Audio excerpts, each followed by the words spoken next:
Oh. Hey, hello everybody. Hello. Hello.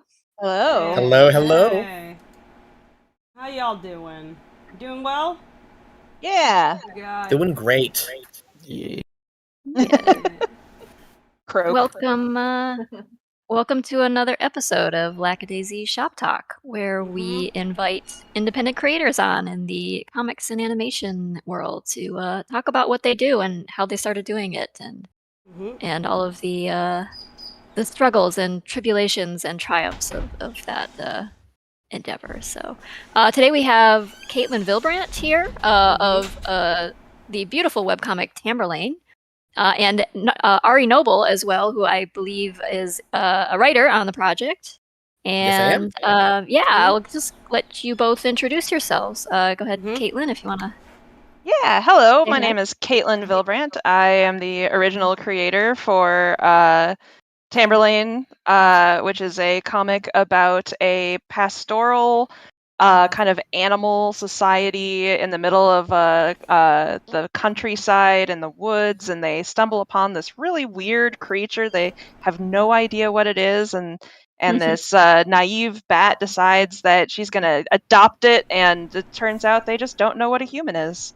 And so it's following the mystery of like what the heck is Tamberlane? that horrible, What is that ugly, thing? furless Yeah. thing? Its face is so brachiated. It must have breathing problems. I love that they're comparing humans to a pug. They're like, oh yeah, god, yeah, it has such yeah. weird Brachiocephalic. abilities. Short muzzle, and it's a really interesting angle to approach that from, where it's sort of the opposite of what you might typically expect, where the critters are the mystery creatures, and It was a great Yeah. reversal. It was a great idea for a reversal. I do like you. that. Oh, sorry, go ahead. I was just gonna say, that's Tamberlane, and you should check it out at tamberlanecomic.com. And we have a Kickstarter running right now at kickstarter.tamberlanecomic.com, and I'm sure we'll talk about that later. Ari. Yeah. Yes. Hello. My name is Ari Noble. I am a co-writer on Tamberlane. I work with Caitlin on the story and just breaking down everything, planning it all out. It's surprisingly complex for a story about a baby. And I also You should dumb it down. Like babies aren't that complicated. They just babies like aren't poop and they eat. complicated. It's just a baby. Just sit there and you feed it. It poops sometimes. I also what else they need? And then eventually they leave. You know, and you're free. Caitlin, we got it. All right, Caitlin, new angle for the story. No, and my Belfry has had enough. It's just like, you're 18 now, get the fuck out. And I also my original venture into webcomics that's still running is Mothorial. Moth, Moth Oriole. I do that with Izzy Squeaksy. She's the artist, brilliant. And my work on that was what led me to meet Caitlin, who then asked if I could be a co-writer on Tamberlane, which has been wonderful. So that's me in a nutshell.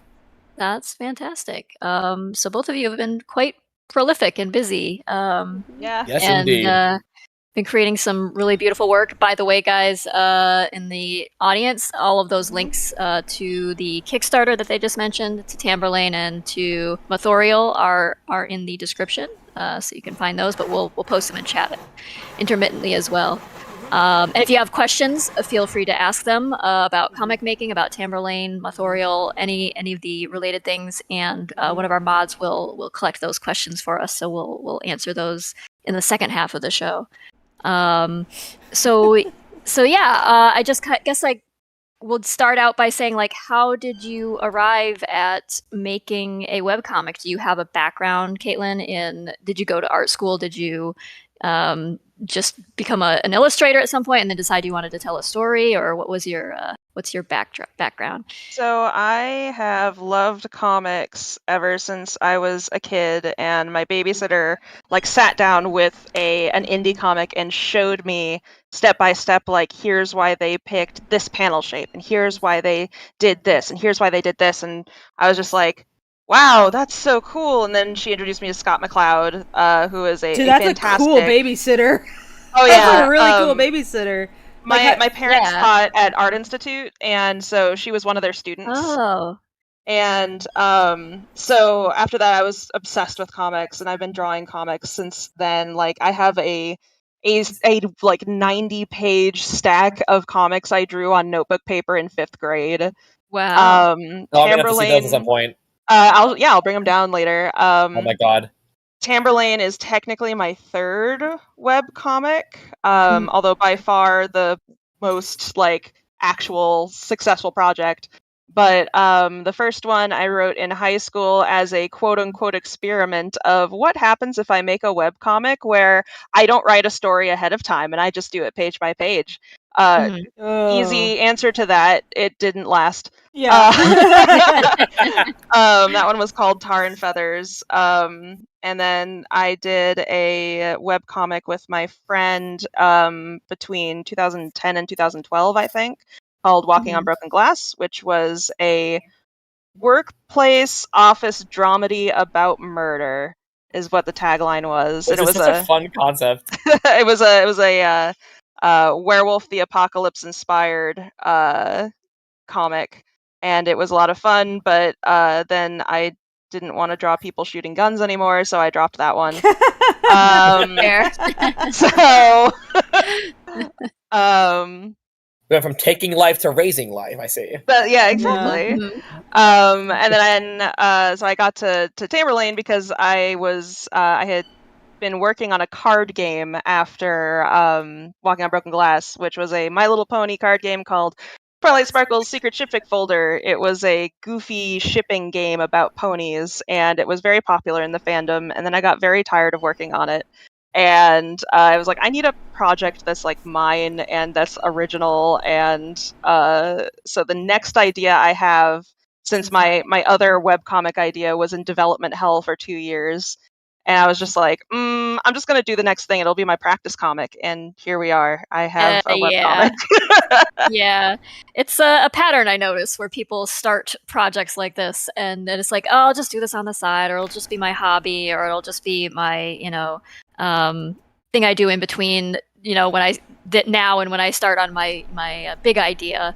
Exactly. And then it just takes over your entire existence and becomes your identity. And yeah, it has a way of doing that. But that's because webcomics are such an involved thing, I think. It's, kind of so many different art forms wrapped up in one, where you're not just drawing things, but you are doing quite a lot of writing and pre-planning. Each page is its own basically graphic design project unto itself. And so it's a lot, and there's a lot of different like disciplines wrapped up in art, or wrapped up in comics. So it's like kind of understandable that they just kind of take over when exactly. Oh yeah. And I'm very happy that Tamberlane took over my life because it's a lot of fun. Yeah, it certainly looks like you're having fun with it. I mean, the art is just gorgeous. Thank you. I mean, the writing is beautiful. I mean, all of it is just so well done. I think it crossed my radar. It must have been 5 or 6 years ago. I think somebody started doing a like a dubbed version. Yes. It. Yeah, and I think that's when I first stumbled on it. But I think you have somebody doing a project like that right now too, right? You have people doing some really cool, like a group of amateur dub people are going through and doing all the chapters, and it's really neat, and I am very excited. They're in the close to post-production stuff on the 4th one right now. They talked to me about it recently. I'm really excited to see it. Their work is great. Is it Spotted Martin? Yeah, Martin with an E. Very cool. So be sure to check them out. Give them their support. Yeah, it's always cool to support fan work like that. It's just really neat. Yeah, if you want to drop a link for that in the streaming chat, I will go ahead and do that since my hands are free. Sure. Thank you. Sorry, Knox which can share that. So this would be the dubs that are being done of the comic. Yes, this is the channel right here. I'll post that for everyone to see. Spotted Martin. There's an E. There it is. Cool. So what? Oh, sorry. I'm sorry. I would say they're splendid. Okay. Cool. where was the shirt? Sorry. Always cool to shout out the voice actors too. So what is your approach to writing this one? You said you had been doing one that was more of a write it as you go sort of thing. How did you end up teaming up with Ari for this? Like, what was the? So I wrote it on my own for like 4 or 5 years, something like that. Yep. And I had gone through all the parts that I knew it was going to happen. Like I started out with like, okay, I'm going to make sure I have at least a rough outline, so I know it is a comic with an end, a definite arc. And I want to make sure I have everything set out and ready. And so I wrote out my little outline, and then I sat down and was like, cool, I'll just go more deep into each outline as I get to that chapter. And so I had gone through, I was in the middle of chapter 4, and I was starting to get real nervous because I had run into, this is the end of everything where I have a lot of definite plans.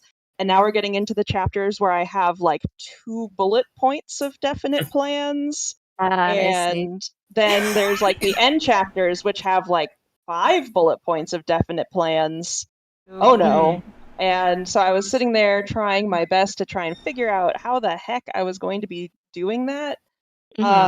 And unfortunately, like I could not, you really do need a second pair of eyes. Yeah. And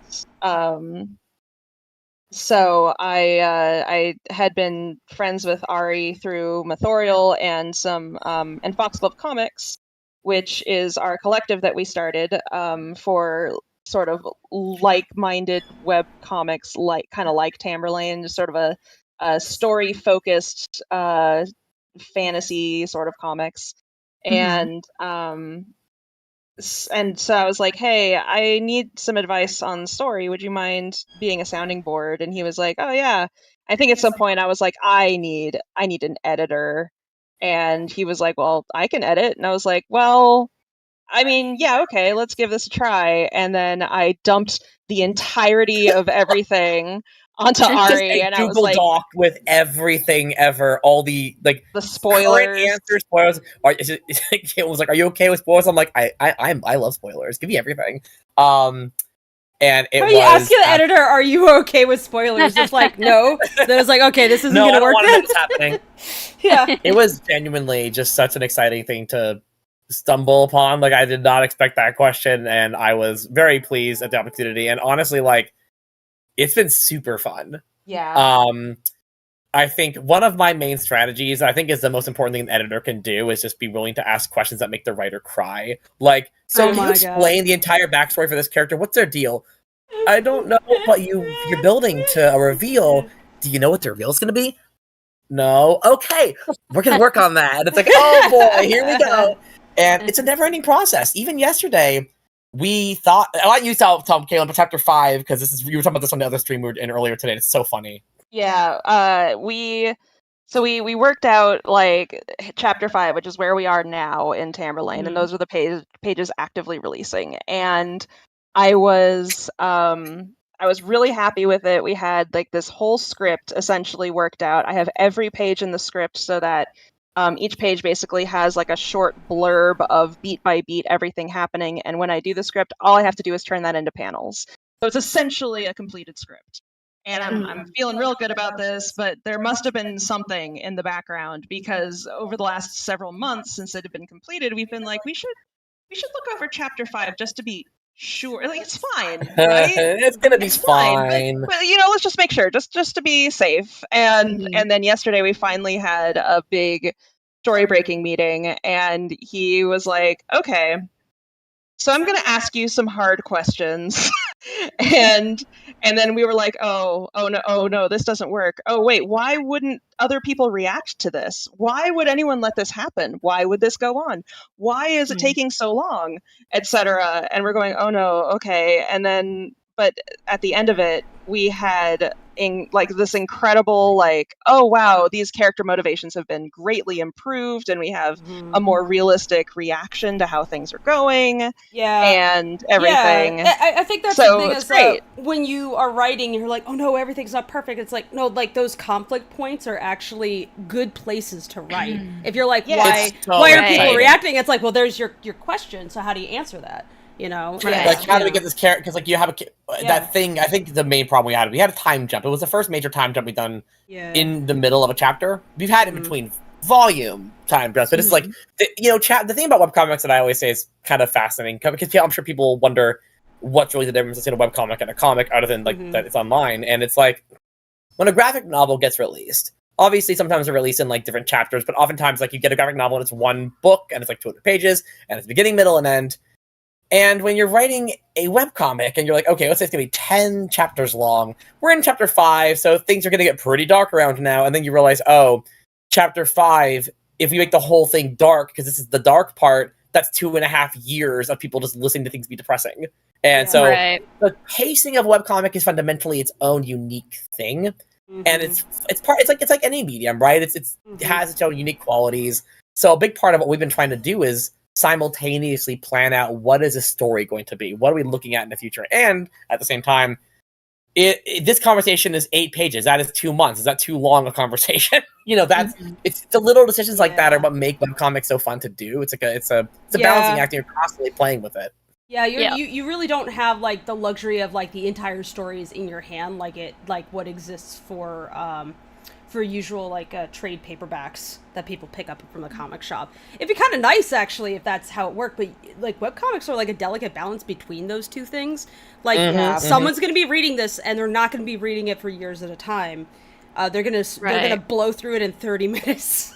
Exactly. Right. And then you're like, oh, all my years of work just burnt through in an hour. I know. It's like, oh, God. I spent years drawing these pages, and someone's like, oh, I blew through that in like, 4 hours. I read the entire, like, portfolio of your life's work. Yeah. Exactly. And then, of course, someone reads someone reads a comic, and they're like, excuse me, on page 30, you mentioned this thing, but it seems to not be consistent with page 80. And you're like, I don't remember page 30. I drew that 6 years ago. I was in kindergarten at that age. Yeah, I have kids now. It's a joy, but it also, I think what's very unique about it is the fact that you're being fed back by readers live, and it's very interesting. And it helps. It helps with motivation for sure. It really does to have that people getting excited about what you're doing. But the flip side, and this is kind of what my job is here, is that generally speaking, webcomics inherently don't have editors, because they're not like a graphic novel where you finish it, hand it off, editors look at it, hand it back with notes. You're just kind of doing it. And so the editing process is very different, and often there isn't one. So we're trying to, it's almost like we're trying to meld what a graphic novel's format looks like and what a webcomic format looks like, where there is an editor, there are long-term planning, but that just requires a lot more work behind the scenes than webcomics generally would have when it comes to the story breaking process. It's like hours and hours of story breaking. Yeah. It's a blast. And it's also, I mean, it tends to be, I feel like, a more prolonged process because of the nature of where most people are approaching webcomics from. So most of us start doing it as a side thing. And so you're kind of fitting it in around life and fitting it around, paid work and things like that. Yeah. The angriest somebody has ever, one of the angriest somebody has ever made me was a crappy dude I was dating at the time. And I should have just like, there's so many times I should have been like, I'm leaving your ass. But one of the things he said to me once, and he says like, oh, a friend of mine said this. I still wonder if it was a friend of his. It was like, oh yeah, if you can't dedicate 100% of your time, full time to comics, then you should just not do it. Oh, no. Like, and I was so pissed off. I was like, there would be no comics then, you asshole. Yeah. Because nobody starts out being like a amazing comic creator. I'm gonna drop everything and then I get to I'm allowed to do comics. It's I think people maybe lose track of this, of the idea that, or readers maybe don't understand that you have to do things that earn money in between making the comic. And we live it is in a very society, hard. Okay? Yeah, we do. We live in a society, and it's very hard to earn a living doing comics, and so it's very hard to focus all of your attention on a comic, no matter how much you love it. Like, you've got to be doing other things most of the time. Like, there are some very few, cases where somebody's able to just, hit the ground running, and they are instantly making enough money through Patreon or something. And I'd say that in those cases, there's a lot more going on behind the scenes than you think. And they may, you may like, that might be the image that you have of them, but trust me, it's more than that. Right. Either they actually have been spending a lot more time on it than you think, or they're maybe coming from a place where they've just got a level of support that most people don't have. And that's cool. You should, leverage that to your advantage. But most people don't have that. And so it's hard you don't come into it with an editor or a proofreader, or, you're just kind of, it's just a labor of love, and you're just kind of trying to fit it in around life. Because you want to do it and love it, and that's how you get good at it, and that's how you learn to do it, and that's how you learn to do it right. And so I think webcomics have that sort of reputation for being abandoned or slowly updating slowly and things like that. And it's like, and people get all mad about it, and it's like, look, you either were going to get something or you were going to get nothing. Or you're going to get nothing. So if you get a completed story, that's amazing. Like it's right. Amazing if you're able to do that. But right, and often you're watching. It went away, then the answer to your being upset isn't to yell at the artist, is to be like, what could we as fans do to have supported this person so that didn't happen, right. And it doesn't even have to be financial support. It's just like even just sharing links and things facilitate this artist's ability to focus on this thing if you really want more of it. But I mean, often in real time, you're watching somebody go from being like an amateur hobbyist to comic maker to being a professional comic maker, and and you're witnessing that. And that's a very cool thing. Like, you're watching them learn to become a comic creator and learn to become I always mention this. Yeah, every time people talk about webcomic creation, I always like to bring up that it's my favorite thing growing up as a young person, reading webcomics in the early 2000s was some tends to be graphic novels that you pick up off the shelf. The art is going to be pretty consistently the same throughout because they did it in one big project. Webcomics, you literally watch the art evolve over time, and it's super exciting to see. Especially when you see those webcomics where you look at page 1 and it's like MS Paint, and then page 300 and it's like gorgeous and painted. You're like, oh, yeah. And you feel so self-conscious as an artist about that, but as a reader, you're like, cool. Right, but it actually as an artist, you're like, oh no, like the artist, you're often cringing at your old work, going, oh man, I wish I could go back and redraw that. There is an urge to redo everything quite frequently, and I had to promise myself before jumping into my own webcomic, it's like, I'm not allowed to redo these pages. Like, the only thing I couldn't change is spelling mistakes. Yeah, Caitlyn and I have a few. Yeah, it's true. You have to commit to what you do is what you do, and the evolution is part of the story itself. Yeah. Yeah, it's like if you're that bothered about how it launched, then I don't know, man, do better next time. But that's the thing, is that you gotta keep going until so you have a next time. Look at Caitlyn. Tamberlane wasn't her first webcomic, but the other ones were stepping stones to allow it to be the one that took off. And part of why Tamberlane worked was, Caitlyn, you said, I'm not gonna worry about it being perfect. Yeah, I'm gonna do it because it's fun and experience it. I can say from what I did Authorial, and I came in as a writer, not as the artist, because Izzy did the art, was we originally, and this is kind of where the crossover of Lackadaisy, the animated pilot that you guys created, which is beautiful, of course, it's wonderful. Oh, thank you. And wonderful work. And the Lackadaisy webcomic is that there is a lot of crossover between graphic novel webcomic, philosophy and what you think of when you think of animation. And that I know Caitlyn and I talked about how Tamberlane is basically the screenshots for the Tamberlane movie in an alternate universe, right? So, are you also former DeviantArt trash? Oh yeah. Oh, there we go. Yeah, that's where it comes from. We all seem to come from the same place. Yeah, I feel like us former DeviantArt trash all loved that fake screenshot look. It's like, I want to make a movie, but you can't make a movie, so I'll make a comic, and so I'll make my comic look like a movie. I was a co-artist on BBA, and that was our thing. We were like, we wanted to feel like you're watching a classic 90s Disney movie, basically, but with very dramatic wolves.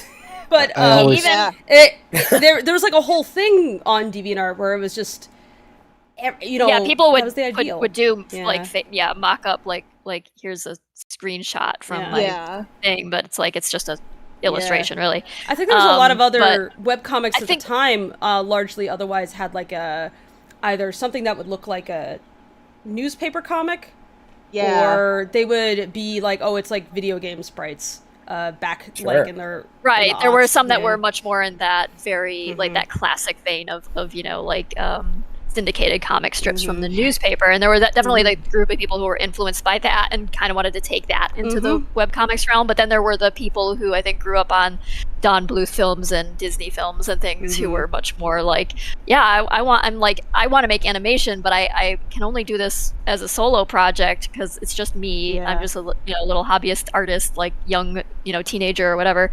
And my big dream is big animated feature film, but since I'm doing this myself, here's a comic.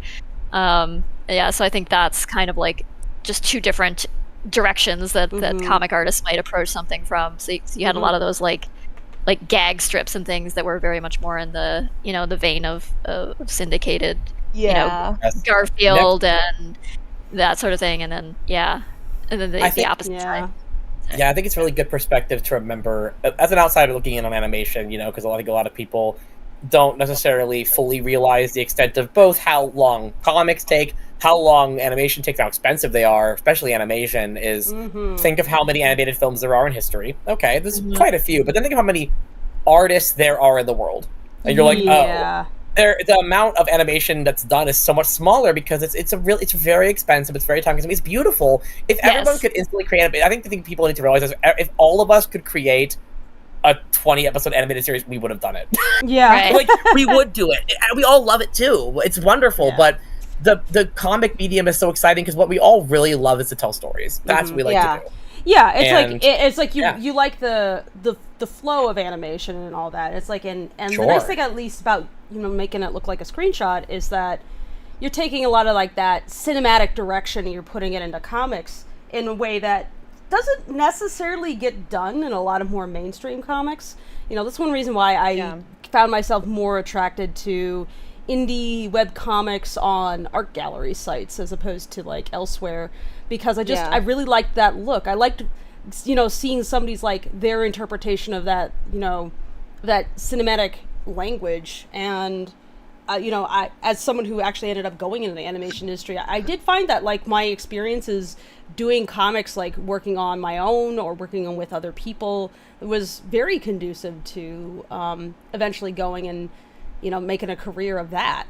So so it's like you can do both, but it's just if you want to write, I'd say, and you are a visual thinker, like you think very visually, you feel like your story would serve better visually rather than written, then I think that comics are an excellent medium, especially if you're going to tell furry stories, for example. Mothorial was originally meant to be an animated pilot, and halfway through we were like, let's just make this a comic. Because we were like, where are we going to sell this? This is very specific. And we had that realization that maybe it could, but that takes a lot of time and effort and luck. And webcomics you gotta take time, but they're not luck. You can make it if you want to make it. 100% it can exist if you do it. Like it's... And like in order to get like an animated series to really take off, you have to have some sort of like basis for why people would want to throw their money at you. Right. Exactly. And if they either know the characters, they trust you, or they just like that group of people,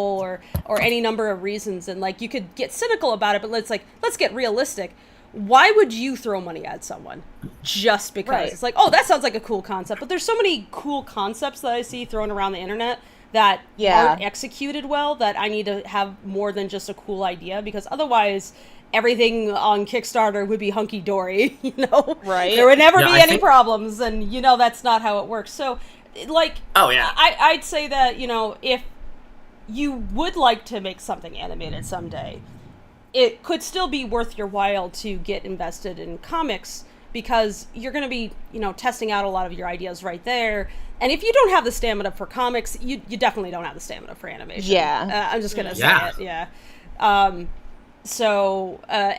And speaking of which, I want to mention, because there is sometimes this attitude by some folks, especially folks who don't seem to care about storytelling. They just kind of want to have their name on things, where they're like, oh, I'll make a comic so that I can sell a movie. It's like, this is not the equivalent. This is still getting a story told, and if you at least do comics, you've told your story.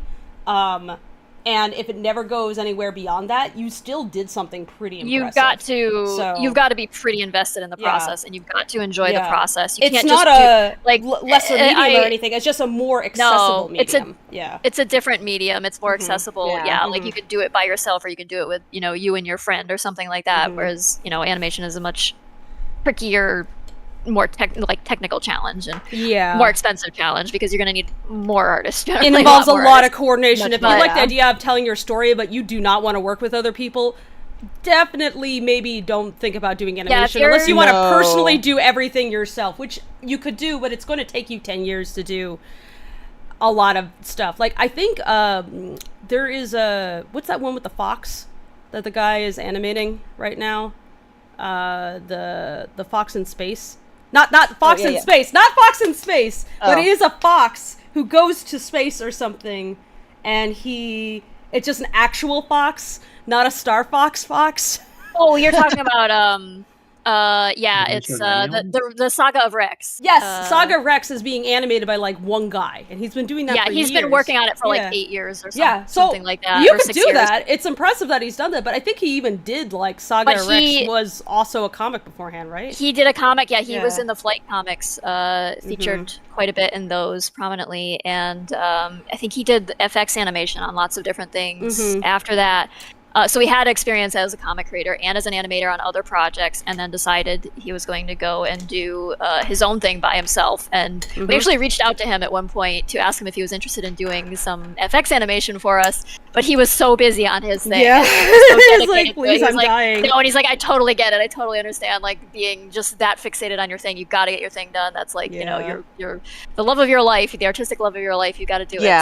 So, but like all the respect to him for doing that. But it's it's kind of a privileged situation that you're in if you have the ability to just focus on your own thing like that for a long period of time. It's like you've got to have a safety net underneath you, a support network all around you to kind of make that possible. So I'm extremely blessed that I have my husband who is my number one patron, so to speak, and he makes the paycheck so that I can focus on art.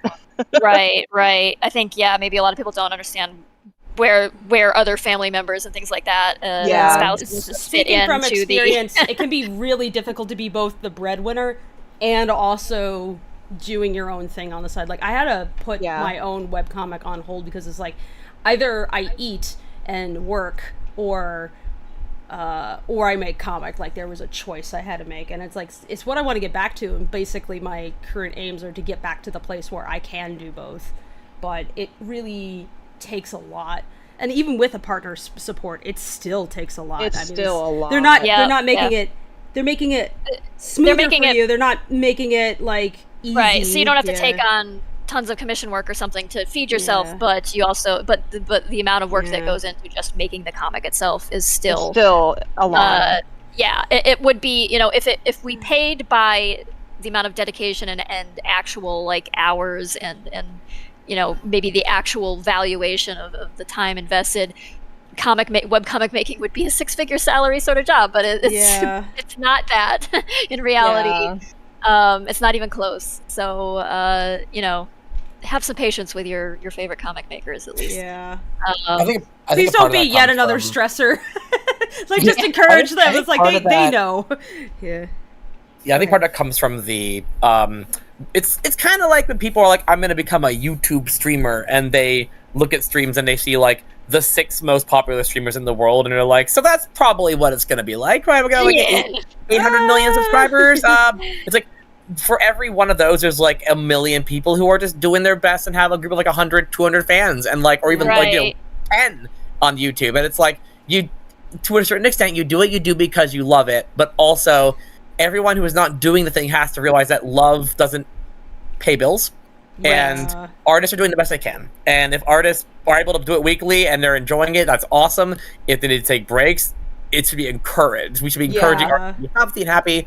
And that also is why animation takes a long time, because I think the number one thing the perspective I got when I was a teenager, when I didn't really fully get this because I wanted to be a writer, but I hadn't really explored the world of art, visual art yet, was when I I think I commissioned someone, and then I watched them on a stream do it, and then I divided up the amount of time it took them to do it by the amount that they'd asked them to commission, and they were getting like $5 an hour. I'm like, that's not very fair to them. Like, you know, we all want people to be fairly paid, and so we want to respect artists' needs. This is such an important thing to do as supporters. The best way to support an artist is to love their happiness and their needs, not to just arbitrarily support the picture itself. Yeah, there's no art without the artist, so you gotta like 100%. Be about both. Yeah. Mm. Gotta nurture them like baby ducklings. Yeah, and also it's like it's yeah. Speaking of, so it's like speaking of Tamberlane and adopting baby creatures that you just happen to stumble across. So on my way back home after picking up some gifts for the crew, there was a car stopped on the on-ramp from one highway to the other, because I live in LA. There's a ton of highways. Car just stopped there, and I was like, what? They just stopped. Did they break down? And I see popping out from in front of this truck a bunch of baby ducks. I'm like, what the heck? There's 3 baby ducks running around. I'm like, there's a bunch of baby ducks. Where's the mama? I guess they stopped because some ducks were crossing the road.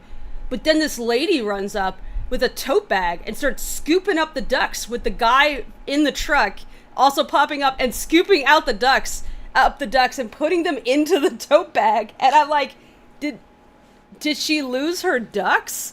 I couldn't understand what was going on. So I get around the truck after making sure that I wasn't going to run over a duck. And I say, hey, what's going on? She's like, there's ducks in the road. I was like, what? Yeah, there's ducks in the road. I was like, oh, do you need help? She's like, yeah, I do. Can't you pull over there? I was like, sure. So I pull off to the side, out of the way of the highway and everything, so we're safe. And she comes trotting after my car with just a tote bag full of baby ducks. And it's just like, I was just like, are you okay? He's like, yeah, there was just some baby ducks in the road. I didn't know what to do, so I had to stop. And the guy back there, like, is so nice helping me get the ducks. And I was like, okay. I will... Look, I have friends who know ducks, and I have friends who do animal rescue, and I'm near the animal shelter, and I also have chickens, so I have accommodations to take care of baby birds.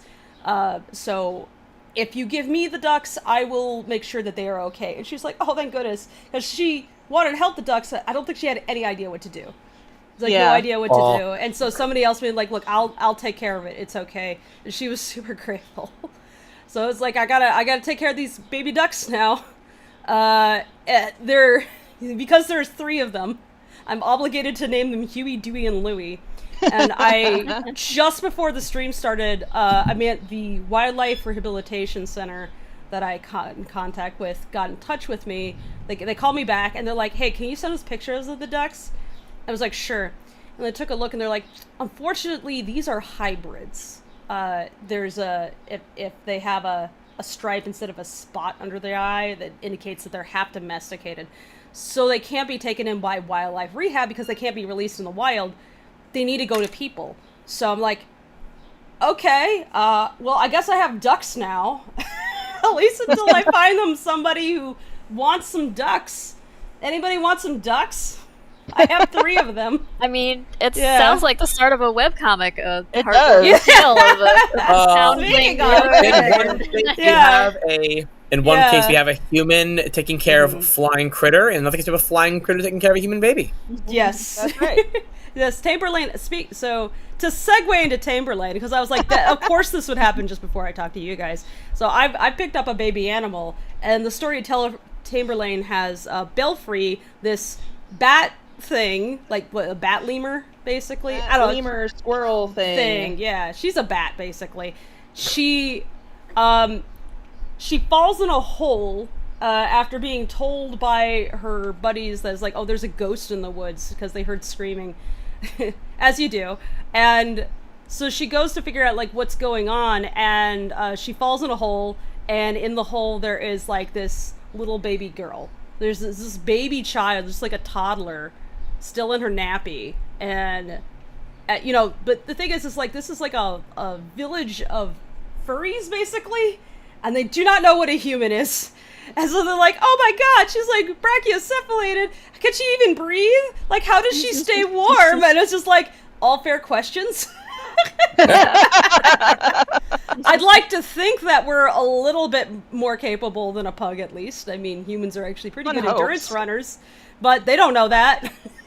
They're probably more familiar with, like, the occasional dog furry that gets born with too short of a snout and he has breathing problems. Oh, just take pity on the poor misshapen creature. Oh, the poor thing, it eats clothes. They're not optional like for us. I actually really like that one scene where the skunk girl, like, Tamberlane is walking around and she's like, the skunk girl is like, oh, you're cold because you have no fur. Hey, can you lend her your dress? And the skunk girl just takes off her whole ass dress and gives it to this child, which shows just how little this world, like clothing is more ornamental than useful, at least in the warmer months. He's like, girl's a skunk. Oh, she's a skunk. Yeah. I continue to say, Caitlyn, this skunk spray is the Chekhov's gun of our story. When it's gonna do skunk furries do stink? So that's another thing. It's like, if Tamberlane is a bat, can she echolocate, or is she a fruit bat so she can't? So we don't know that she has, like, eye problems or anything. Like, she seems to see just fine. I think because humans can learn how to echolocate, it is possible, no matter what kind of bat she is, that she could have been taught, but she wasn't raised by bats, and so she has no idea how to. And in fact, I have a goofy little, side Q&A comic I made about whether or not she can echolocate. I will drop it in the Is her chat. hearing very sensitive, at least? I know, I'm asking you, like, furry world questions. Radar ears there. Yeah. Yeah. Neon Pyre in the chat just said, Marie the skunk reminds me of Flower from Bambi. Was there any inspiration there? I didn't even think about that. Absolutely. Good. Adorable. Nice. But yeah, you have some, like, really interesting world building happening here that has not fully explained itself, but it seems to be leading that direction. That's unlike what Lackadaisy, where we're like, don't think about the fact that they're cats, even though they're cats. Tamberlane is very much about the fact very that they're different treatment of, anthropomorphism, where it's not actually that relevant to the story. It's more visual, but in this case, it is very relevant. And you do some really interesting stuff with it. So where did you? Yeah, I mean, what was your? Did you have inspirations for that? Like, what previous media you had seen, or things like that kind of inspired this approach? Or let me think. There were certainly a lot of inspirations that went into Tamberlane, and I was really inspired by a lot of tales like Redwall and Secret of Nim and stuff like that kind of really explored the nature of being a different kind of animal interacting with other things, and like, what does that mean? What is it? And especially when I came up with the idea for this story, and I was like, okay, so I've got this neat bat critter I designed, and I have this little human baby, and if it's going to be about, like, the differences and difficulties of raising this, which the scope has greatly increased since then, but it's like, well, then I really need to hammer home what the differences are between this very animalistic society and being a little human baby, because, like, if I just gloss over that, then that's like half the story and the fun and games of the beat sheet. That's the thing, is that, like, if, like, I think a lot of people, when they get choked up on writing, if they're worried about, oh, if I don't solve every problem before I even get started, then I'm a bad writer. It's like, no. Those problems are actually your bread and butter. Yeah, like, if you find a conflict, you lean into it. Like, that's actually good stuff. The solving of those little hiccups and things that is the story, really. It is the 100%. Yeah. It's like, don't worry about it. Brought me on. The first instinct I had when Caitlyn brought me on was like, what are the questions we have to ask that are the most uncomfortable, most frustrating, because that's where the meat is. The meat is exactly. He was like, so what's the government in the country? And I'm like, there's no government. And he's like, there's government. Okay. but there's literally there's never no government. You have laws they're following. Who put the laws in place? And okay, so what is the where are these governments located? How are they elected? And I'm like, this will matter, and it ended up it does.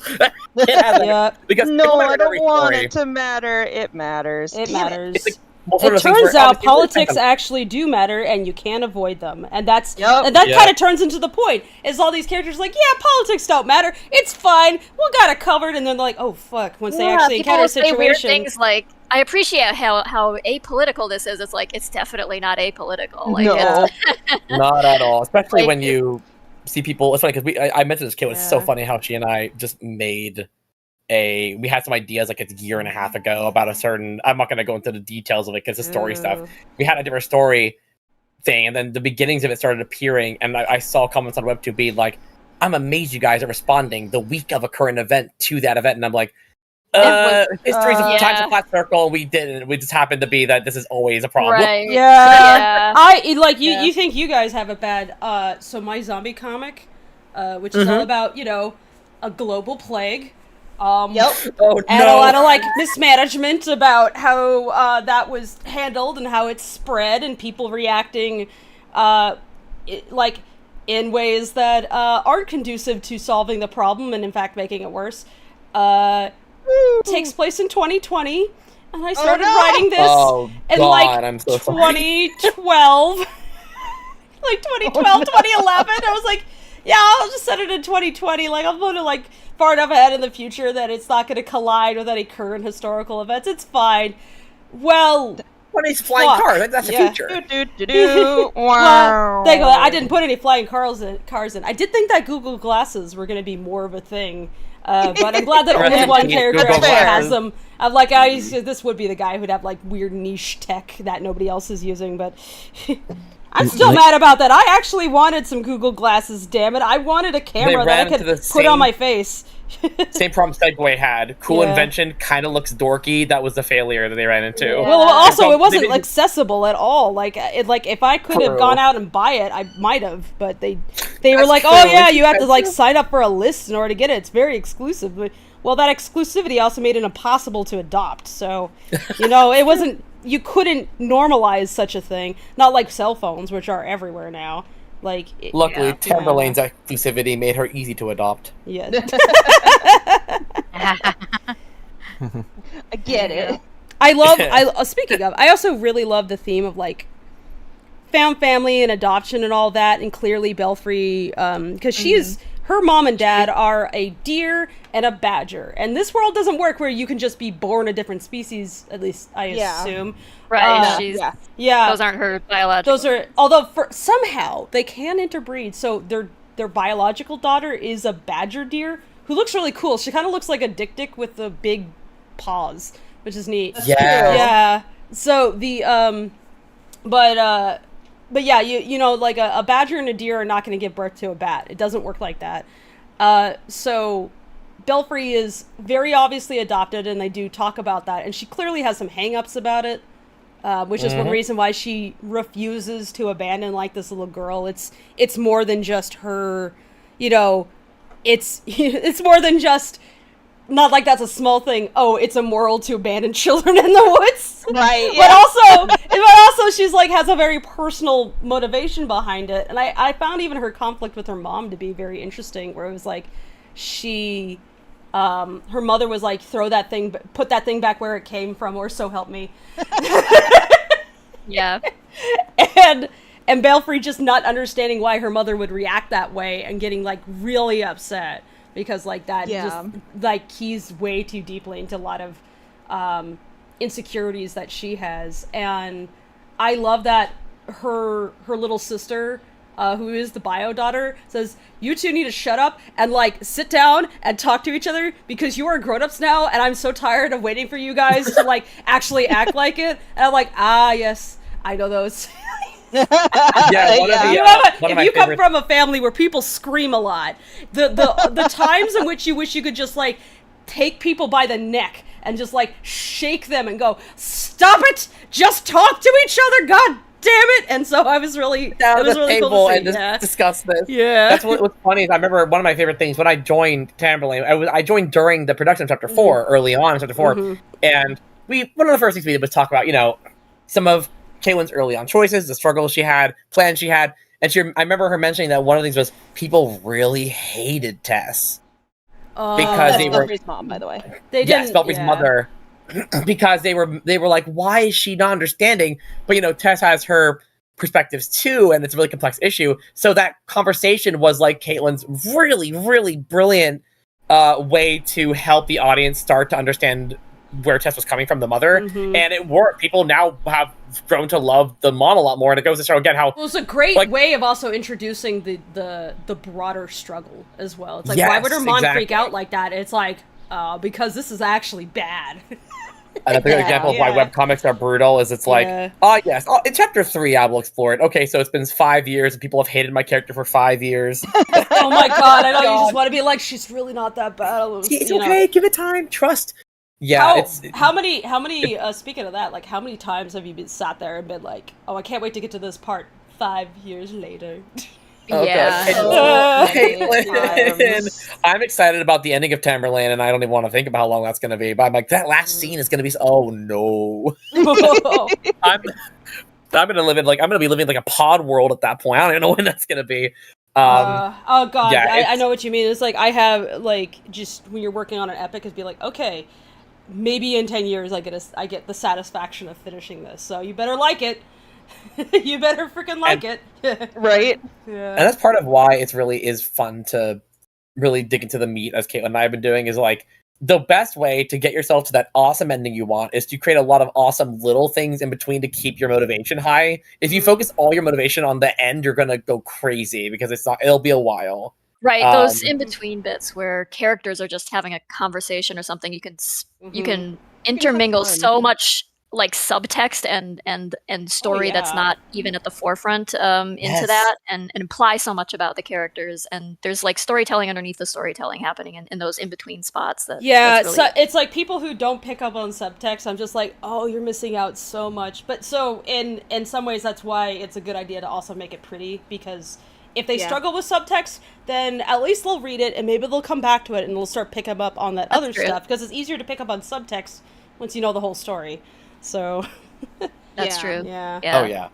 Rereadability is a valuable thing. Yeah. That density can definitely serve you. It's not necessary. Again, do a comic how you want. You could just make things simple. I've seen so many comics online. I think the most popular kind of webcomic is just the 1 or 4 panel comic where it's just a gag. But hey, people really connect to those. Have you guys seen video games before? Ones. Wow, look at this video game news from this week, and it's like, oh, that's funny, yay, yeah. Yeah. I grew up on those. Oh my god, the penny arcades. Yeah, I've also actually, I mean, in fairness, also I've seen some short comics like that, like the autobiographical comics that are very big right now. I love that are the way actually they're doing it. really It's so deep. Cool. I love Twist. Their stuff is freaking awesome. Oh yeah, Really? Twist is my favorite. Yeah, Twist might be my favorite autobiographical comic since Hyperbole and a Half. Yeah. God, I also like the raccoon comic. Yes. Oh, that was so good. I love that. I also love Conversations with the Void. That's another really good one. I haven't seen that one. It's always like this. It's 4 panels, and there will be a creature, and it's talking to a version of itself with a skeletal interior that you can see, so it looks really spooky. And it's basically just a conversation with yourself about some sort of existential question, where it has that nihilist bent, but not nihilist as in black-pilled, but nihilist as in actually, questioning existence on a long term and seeing things, and actually trying to contend with that. And Conversations with the Void are that's freaking awesome. So that short 4 panel format that is so often viewed as disposable, you could do that too. I mean, the reason why you guys the reason why you, Caitlyn, got into Tamberlane doing it that style, I assume, is just because you just wanted to work that way. Yeah. It is kind of like that graphic novel instinct, I think, too. Where you actually format it like a book, it's a long page. But like you said, this is also one of the things I love about webcomics so much, which is that there, I almost feel like we're entering a golden age of webcomics right now, in the same way that podcasts started to kind of become more experimental in like the mid 2010s, where it's like people are just willing to try stuff again and like getting really invested. And like, yeah, your comic inherently on the internet can look like any format you want it to. It can be any shape you want it to. It can be animated. It puts together an animated You don't panel. have to make it all webtoons. You don't actually.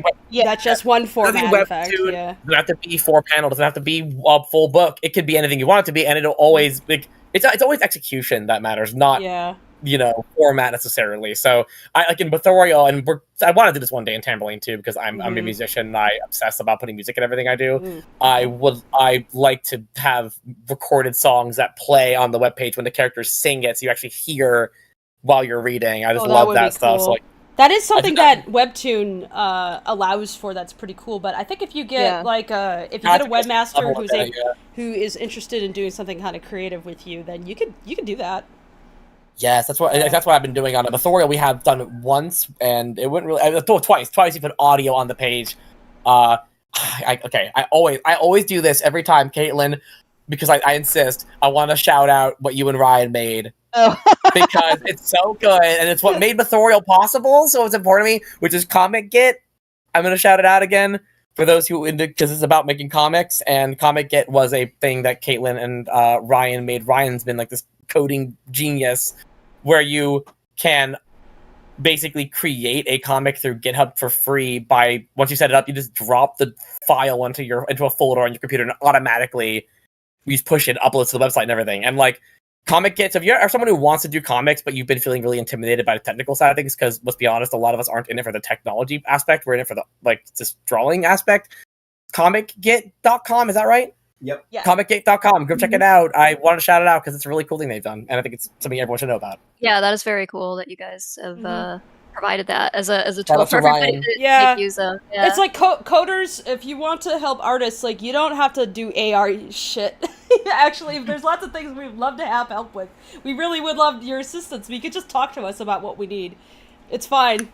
We won't bite you. Yeah, my husband watched me struggle with WordPress for so many years, and was like, I'm gonna do something about this. And it was a match made in heaven, because Caitlin can provide every grievance she's ever had against everything in the format, and Ryan can solve the problem with a technological solution. Because he's like, there's nothing worse than this, and Ryan's like, okay, let's figure that out. So like, it's really intuitive and very much like artist first, which is nice. Can we link to that in the chat so that? Yeah, ComicGit.com. I dropped a link earlier, but I think it is gone. Okay. By now. Let's re-up that then. Thanks. Yeah. And really happy to be able to share tools with aspiring comic creators, especially ones that are free to use. So. And the setup can be a bit of a bear, but after it's set up, it is basically as easy as dragging your comic image to a file on your computer, typing some things in a text document, and then hitting a button.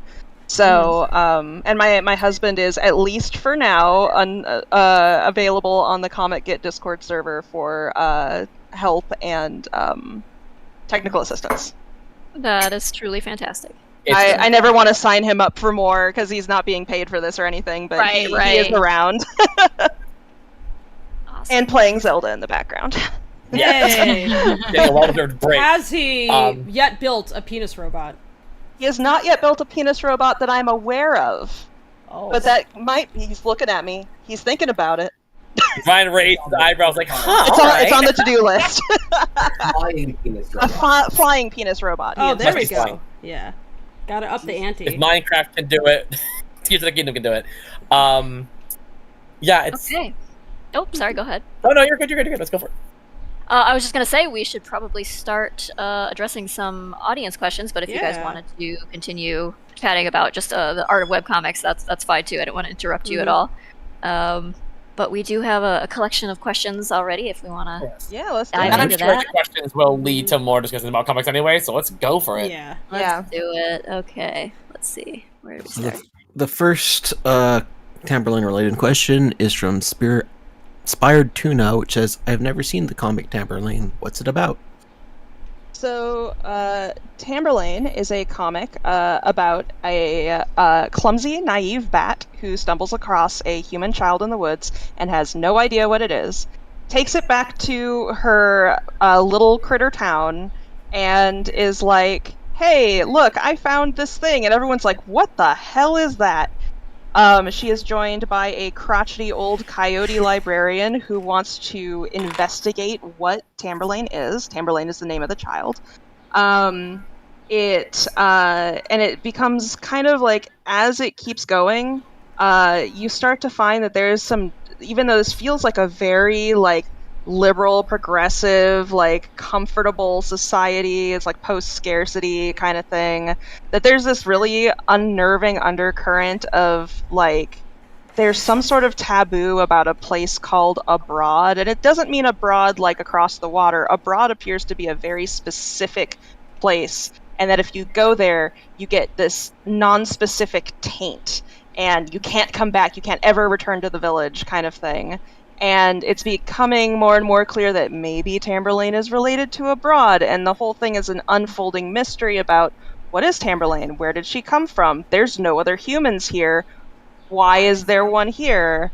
What? And there, some of the themes are things like what does it take to change the status quo, for example. Mm-hmm. So yeah, that's Tamberlane. Yeah, and we would recommend that you read it and really just find out what it's about. It is a lot of fun. It's been running for almost 7 years. There's 350 pages available at the moment. We have our Kickstarter, as mentioned before, which is funding the omnibus, the hardcover omnibus of the first 4 chapters, and it's very exciting. Yeah, actually, would now be a good time we could show the little animated clip that My god, yes. Ashley and team made. Let's see. If you link I want to everyone it, to see it. It's so Please good. Get that up. Let me link to it for you. Sorry, this is gonna be kind of scrappy because I have to quickly throw it up. Okay, it's in the streaming chat. I also posted the Twitter link in live chat Okay. Thank you. So I can play that for people. I posted the Kickstarter. Yeah, if you could maximize it and just play it. 1 second. Let me get that. So this is something that Ashley Nichols stop made. it. Not you. The browser was being bad. I was like, browser, stop it. Stop it. Okay, let's see. I do this, and then. Whoops. And it might give you a little bit of a hint of some of the ideas in Tamberlane, and of course the visuals as well. It's matches the comic style quite closely. In fact. Yeah. Oh, Good yeah. job. It's gorgeous. They knocked out of the park. 1 second. White area. Does this have the audio? Oh, and it's worth It might noting. not have the audio. Oh, okay. Let's see. Oh, wait, well, no, I if you think watch it does, wait, let me do this. Sorry to put you on the spot with that, Fable. Yeah. The we song go. Okay. and sang it in the I don't think there's any words in All the right, animation. now but you should Yeah, actually this be is able to hear it. This is the So, 1 instrumental second. version, but there is a full version on my channel Meta Joker, if anyone knows what that is. From the old Brony days, I do music as well. Look up Tamberlane's song, you should find it. All right. And we use the backtrack. I'm gonna play it, so everybody shh. Okay.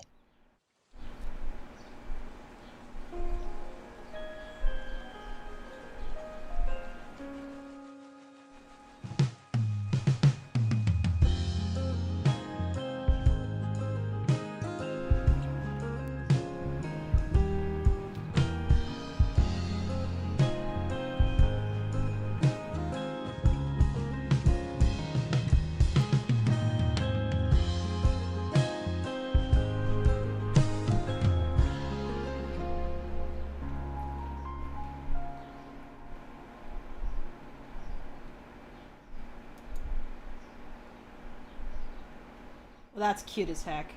Oh my Yeah. goodness. Yeah. Thank you so much. Ashley did an they knocked amazing it out of the job. Yeah. I know. Ugh. She and her crew are just Yeah. so talented. Yeah, I think Yeah. it's some of the far-fetched people, and I think some of the Lacka crew also. I know Mhm. Ben Yes, worked on indeed. that. So Yeah. yeah, beautiful work by them. That's Mm-hmm. It needs That's We contact. actually gorgeous. have Ben here with us in guest live. Hey, oh, Ben. it's, Hi, Ben. oh, are you there, Ben? Oh, hey, Ben. Yeah. Hi. Welcome. didn't see you I've been sneak listening in. for a bit. So yeah, what was So it what- like you to did work on some- that? Yeah. Yeah. Yeah, I did some cleanup for 3 shots in there. Yeah, thank you so absolutely much. Killed it. Thank you for taking some things off of Ashley's plate. Yeah. Yeah, seriously. It turned out so beautiful, especially with the time frame you guys had to do it because it was during a Kickstarter. You guys, it's completely knocked it out of the park. Yeah.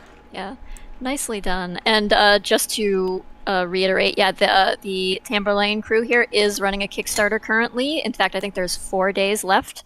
If you want to get in on that, and it's to fund the printing of a beautiful hardcover omnibus book. I think is it the first 3 books? First 4 every chapter that is completed is in that book. The only one it isn't is one that's literally currently being released. So you get everything up till then. It's great. Yeah, so get yourself a book, and it'll have some basically director's commentary annotations where we went page by page, and Ari quizzed me about like the creation process of that page and what I was thinking about in that page and what sort of like interesting stories I have to share. It was a lot of fun. So that's only available in the omnibus. Nice. Exclusive content. Yeah, and the cover art just looks so nice too. Yeah, we sat for like so long with like trying to debate what the cover would look like, and we had 8 ideas, and then Caitlyn went off and did like the greatest thing I've ever seen in my life, and I'm like, yes, great. It's gorgeous. Knocked it out of the park there. Good job. If I can do a small little fan testimonial here, I will say the first 3 softcover issues of Tamberlane are some of the most beautiful books I own, so a hardcover version is freaking exciting. So everybody should get on that. Such high praise. Thank you. And actually, on that note, if you are one of those people who has purchased those soft covers or prefer soft covers, one of the other things on the Kickstarter for y'all is that there's also a Chapter 4 soft cover as well. So we're not just dishing the softbounds. That also is available. So if you have the first 3 or you just prefer that format, Chapter 4 is available on the Kickstarter as a separate purchase from the omnibus. So get what you like. There's a lot of goodies on there. Yeah. Very excited. And I can also say we have funded the goal. So if you're getting in this Kickstarter, you're getting on a Kickstarter of things that you will be getting, rather than like if we hit the main goal. There's still stretch goals as always, but we did hit the main goal as of I think 2 days ago. Nice. Yeah, congratulations. Congratulations on that. Thank you. That's fantastic. Hey. Very exciting. Yeah. Let's shoot for that stretch goal next too. So I'm really hoping. Yes. Yeah. I believe. Stickers are really cute. That sticker, the 90s one, was literally made for the video of the Kickstarter, and it was like, oh, this has to be a sticker now. The 90s, if you go on there, you'll see there's one. It's a 90s style Belfry in Tamberlane. It's super cute. And that was Caitlyn just drew that for the video, and it's like so good. Just like, I want a glitter sticker of this. Everybody needs a glitter sticker of this. Everybody gets one now. Sometimes the merch designs itself. Yep. Okay, next question. Let's Mesmer's Moving Doodles says, I make little comics for my school's magazine. Do you have any general tips for improving comic making skills? So if you haven't already read Understanding Comics and Making Comics by Scott McCloud, I highly recommend them. They are comics about making comics. Ever since he published them, there have been several more comics about making comics that have been released, but I'm not as familiar with them. But he's very good. That is like the comic about making comics. Yeah, it is really, and I mean, kind of, the quintessential guide, very accessible, not super expensive to acquire. So check out Scott McCloud's material. Definitely could provide some insight. I think, as far as I'm concerned, like the way to learn to do comics is to start making them yourself, and you that's the way you will improve by leaps and bounds, really. I mean, read other comics, look at what other comics do, watching films in many cases, and paying attention to cinematography and staging can be very helpful. Like taking a class in storyboarding or something like that could also prove very useful. There's some overlap in those areas in terms of like just composing your scenes and communicating clearly. And things of that nature. So all things to consider. But personally, I found like a lot of that is like peripheral learning. It's more the act of making comics where you're going to really learn. So I'd say don't procrastinate forever and think that you need to, do a master's degrees worth of research before you start, because the real learning happens when you're making it. So. Yeah, I've also definitely found that as soon as I'm like, okay, I need to do a whole bunch of research, I will never get out of researching mode because there is literally no stopping point to research. You will be researching until the day you die. Yeah. So you better start. Yeah. I love research fun though. I love doing deep dives into topics. It's like especially if you find like something that serendipitously lines up with something that you were going to write. It's like, I gotta use this. It's so exciting. Yeah, we had a few instances of that in Tamberlane's planning. I also will recommend to people the Brazil strategy, where anytime you ever have anything in your story you don't know what it is, just put Brazil and come back later. Yeah. So it's like this thing that happened in Brazil. Brazil was Brazil. That famous Brazil thing. And then later on go back and be like, what if you are a comic maker who lives in Brazil? I mean, then America. America. Just pick a word that you can then Control F, and every time you didn't know, that's the word that's there, and then you'll be able to fix all of them. So no, that's it's a lot of like I think people, I don't know, maybe they get the impression that the writing process kind of just works the first pass through or something like that. No, but the first draft's always shit. So much of writing is not just writing a draft and it being messy and a little bit scattered. It's like figuring out certain things that happen and then figuring out how to connect those dots together, and that's like the puzzle, like the puzzle solving part of it. Yeah, absolutely. There's a thing that I mentioned it before, but I started to stream, but I figure I'll mention it, which is that I read a book called Bird by Bird by Anne Lamott. It's a wonderful book on writing. And she mentioned at one point the concept of the 0th draft, which is, first draft. We always think of, make sure your first draft's not going to be so good. But Anne is like, look, first drafts, we like to say we think they're going to be bad, but none of us really wants them to be bad. So instead, write your 0th draft. This isn't even a draft. This is nothing. Just write words on the page until technically words exist, and they're going to be the blank bad. page is so much more intimidating. Not complete sentences. It's just words and random thoughts and notes and ideas that you like.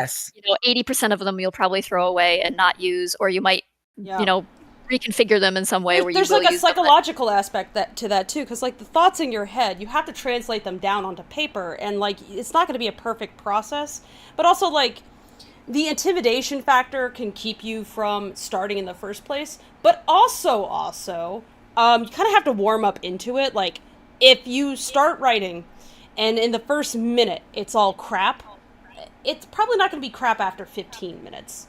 Or, I mean, it might be, but it won't be the same kind of crap, at least, so. Yeah. Well, if you look at, like, a sculptor, right, the first thing they have to do is they have to pick a piece of marble that's even going to work. And then they have to plan out how they're going to carve the marble, and then they slowly carve out a basic shape, then they smooth it out. It's not like a marble, like Da Vinci was like, all right, here's a rock, throw a knife at the rock, bam.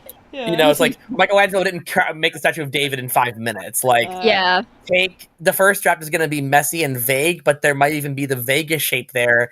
Maybe your first draft is picking a piece of marble. Just take your time to lower your expectations of yourself early on, because your expectations you will blow your expectations out of the water if you take time with it. Just have fun. Yeah. Don't forget to enjoy it, but also don't feel like you're doing it wrong or something, because there is not any really necessarily right or wrong way to approach it.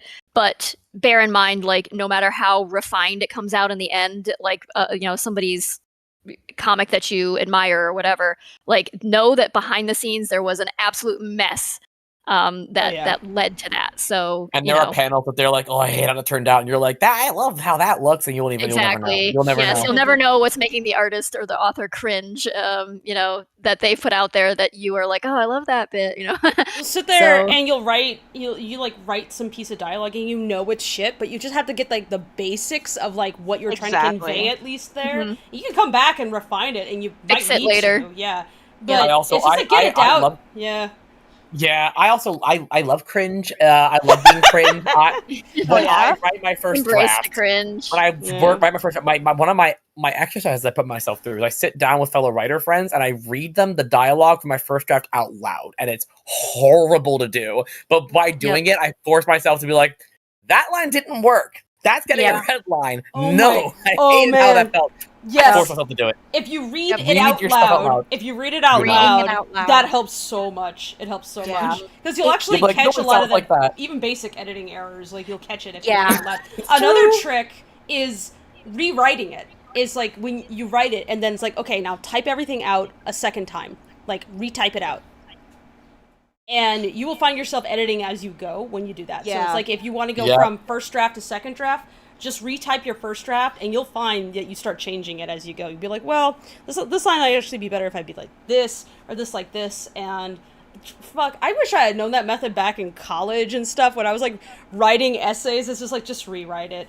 Would have been so good. But also that takes a lot of pressure off of the first draft because you know you're going to like retype everything anyway. So it doesn't matter what you're putting here. True. I also find starting like a lot of people are like, oh, start at the beginning and do till the end. And I find especially if you're like trying to get something out, don't be afraid to like, okay, you're typing something and as you're typing you get an idea. It's okay to backpedal and go back and kind of move out of order sometimes.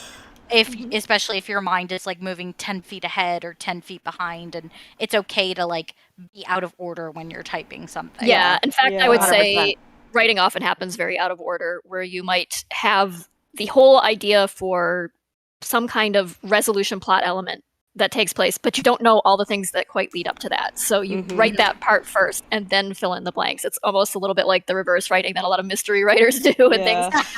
So, you can definitely work that direction if that's, how you're comfortable. Another thing is you don't have to write everything on a Google Doc or whatever. You could just have like a sketchbook or I like a like to write notebook. on paper. Write on paper. I write my, then you can write on margins. It's then jumping around is really easy. Back when I first started Authorial, I was working in a half-price books, and they had notebooks, like free notebooks that you could hand out to people, and I would just pull a bunch of notebooks out behind the counter, and I'd have to write with a pen while at the cash register, like, just write where you can and write what you can, and you'll get good stuff out of it. It's fun. There's also the thing that, like, I don't know that it gets mentioned often that most of the writing, I think, happens just in your head. Yeah. It's sort of like, I think, like, almost every writer I know is sort of a maladaptive daydreamer and stuff like that. 100%. Yeah, so like Don't a lot call of it me is out, just, please.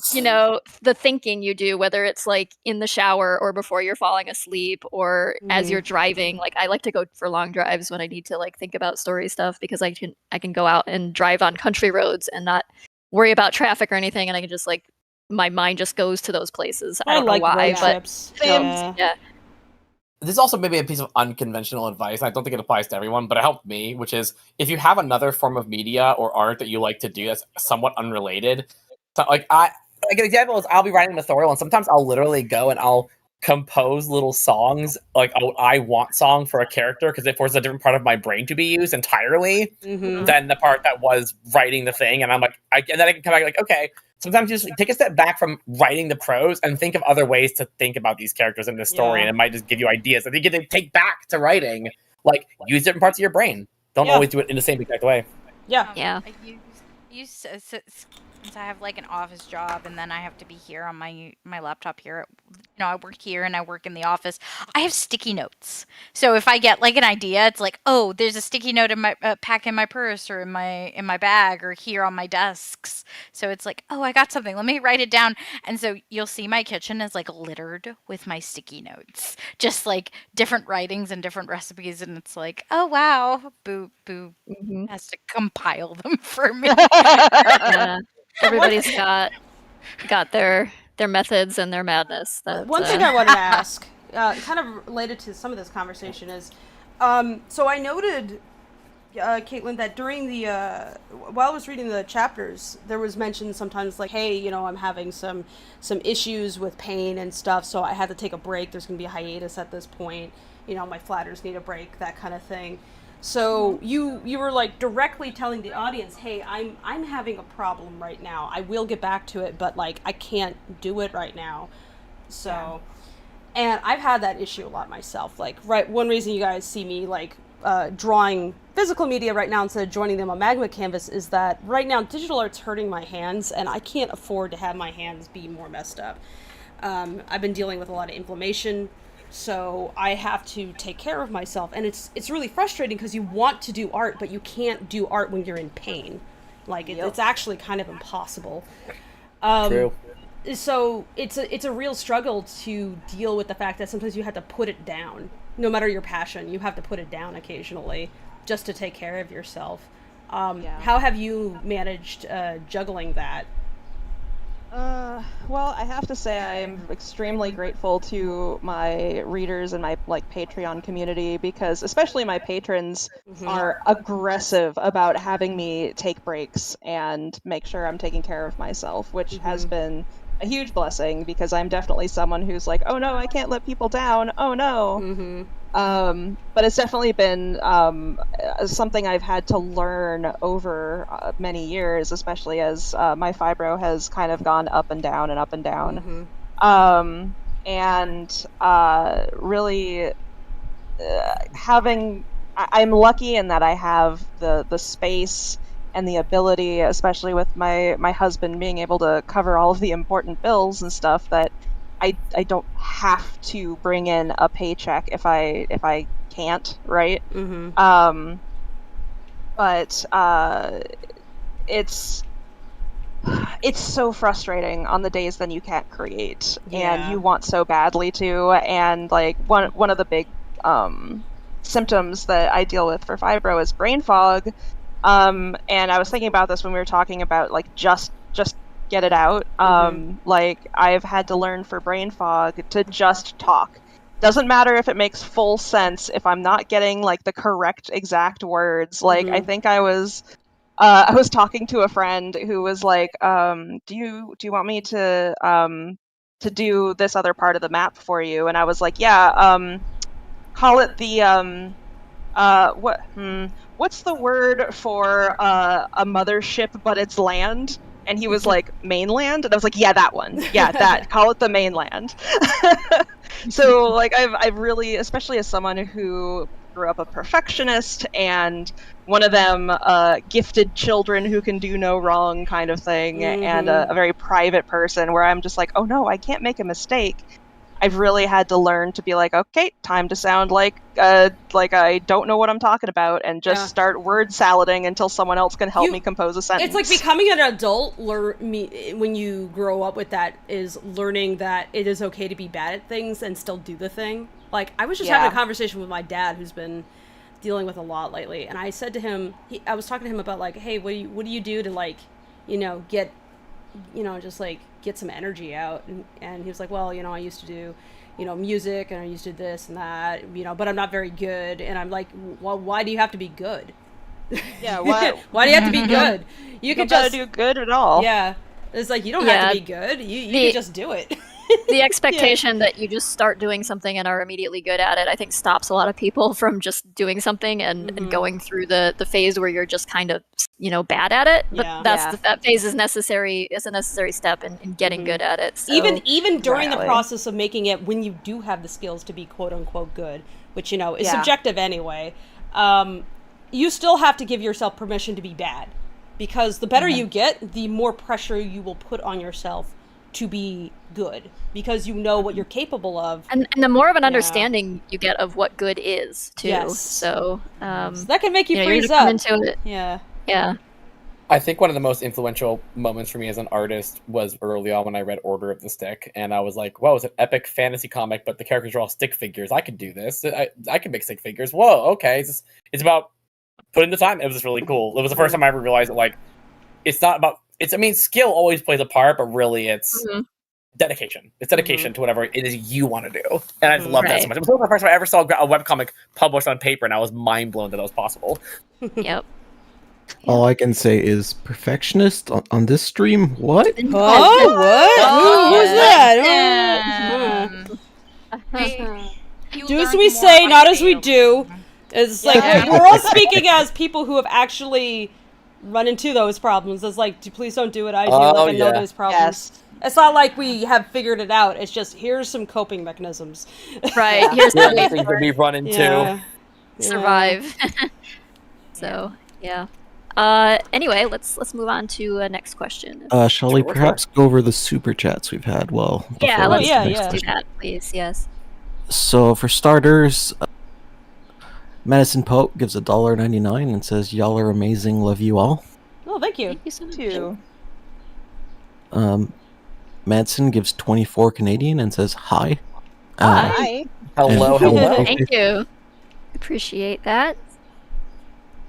Brianna Villoria gives $4.99 and says, "If you can meet up with any celebrity for coffee, who would you choose?" Tracy Butler. Yeah, same. Boo. They're alive.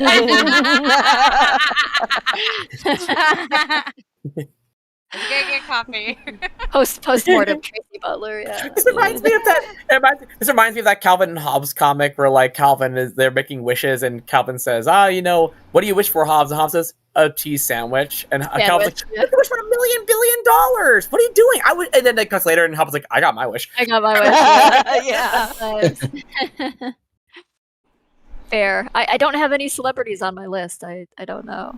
I guess I want to give wanna, Patton Oswalt a cupcake because Yeah. I was in a really dark spot in my life, and his comedy routines kept me alive. comedies. So Oh, yeah, he talked about Yeah. depression, and that helped me. Oh, Yeah. good. Yeah. And I'd like to get together with the crew who made Lackadaisy and have lunch or dinner or Yeah. drinks or something. Those are- We've been hanging out for so long in voice chat on the work server and everything, but we're all in disparate places, so we really haven't. The pain of online work. We're all like across the universe. Yep. Yeah, if I wanted to meet a celebrity for coffee, it would be all of you guys. Aw. Yeah. What have I done? Listen, maybe soon. Yeah. Ooh. Yeah. I Brianna legit can't think of any celebrities right now, so I'm just like, I don't know. Head empty. Yeah. Brianna Villoria gives us 99 cents and sends a banana emoji. I'm going to, Banana. by the way, so it takes a while for AdSense stuff to come through, so what I'm going to do is, like, at the end of the stream, I'll add up all of this stuff and then make a pledge in that amount to your Oh gosh, your thank you. Kickstarter. Aw. Thank you so much. Oh, sweet. That's very sweet. Thank you. Yeah, happy to support such a beautiful project, so. Oh, thank you. Ah. V Legit, I'm just happy to be here. I know, right? V Glad to gives have you. 20,000 of a currency I don't know and says, "Have event today. Can't stay long. Just want to say hi." Thank you so much, V. Thank you. Thank you, V. Can I read this one? Sure. Yeah. Yes. Dancing Dude 32 donates $2. Does aliens is furry?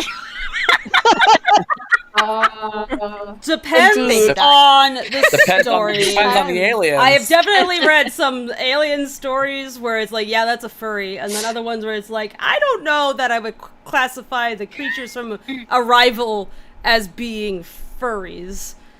I think Annihilation provided my free awakening. Yeah. He's got the hots for the Annihilation Bear. Oh God! Somebody no. definitely does. I saw the Annihilation Bear and was like, talking animal? That's my jam. Like, I don't think you Invader not. Zim would count as furry, but I've definitely seen, like, furry designs. I mean, alien I don't designs know, that are, I like, kinda feel definitely like- furry. I think I furry feel like- adjacent, maybe. I don't know. Invader Zim definitely feels furry in the same way that Brave Little Toaster feels furry. You know, Yeah, what I mean? I Yeah. that. Yeah, 100%. It's because Same vibe. they are basically people. Anthro something that Yeah. wasn't human is now human. Yeah. It's like those like object heads characters. It's like it's Oh not an my animal, God, but it yeah. still feels furry because furry feels close to me enough. more like it's anthropomorphized something. Yeah. like Yes. it's basically a person as opposed to just literally a thing covered with fur. Because otherwise, like like anthro birds and lizards and stuff wouldn't count as furry. I know people say, "Oh, well, that's a feathery or a scaly." It's like, No, that sounds stupid. No, that's still a furry. It's a furry. Let's be real here. A feathery or a scaly is a subset of a furry. Yes. Okay. Next Question. questions. This will be a good one to plug Comic Git again. Weapons Remorse asks, this is a question for Tracy. How did you set up your Lacka site for posting your comic? I want to follow suit with my own comic. Did you build it with JavaScript or a pre-made that you modded? So the initial Lackadaisy website was just sheer HTML, and I was hand updating it. This was a long, long time ago, by the way. Hand updating it, and each time I added a page, I would have to just like upload the archive, or like update the archive HTML and update the front page to indicate, like with HTML editing, just straight up, to indicate a new update, and then I would, add the page to the, to the site and everything. Same with all the artwork I was adding as well. It was not the way to do it. I'm so sorry. I think Comics Press did exist at the time. I just was not aware of it, or just not willing to spend the time to learn it. But then Jay Lim came along and was like, let me help you with this. And he actually wrote a content management system, designed a content management system, PHP, that it's called Cat Herder. And Nice. and that's what I use at this point in time to update the website and keep track of all the content and everything. So I don't have to do it manually. It works very similarly to Comics Press and WordPress, but it's much more, much more geared toward just customized to my particular usage. And so that was the story of that. So in this case, I'd say, like, find a friend who has like the technical ability to help you out, or use Comic Press, WordPress, or use it's Comic Git. Comic Git with an I instead of an E. Right, as in GitHub. Yes, exactly. Right. Check that out. There are other hosting options if you don't want to build a website. I know a lot of people started using Tumblr to do their webcomic hosting. There's, of course, things like Webtoon and Tapas and things like that if you want to do more mobile format stuff. I know there's... I have put plenty of normally formatted pages on Webtoon, so you don't even have to do... Right, you don't have to. Exactly. I reformatted Lackadaisy for vertical reading, but you don't necessarily need to do that. And I think you can even do, like, they allow you to do like horizontal scrolling too if you don't want to do vertical at this point. So, nice.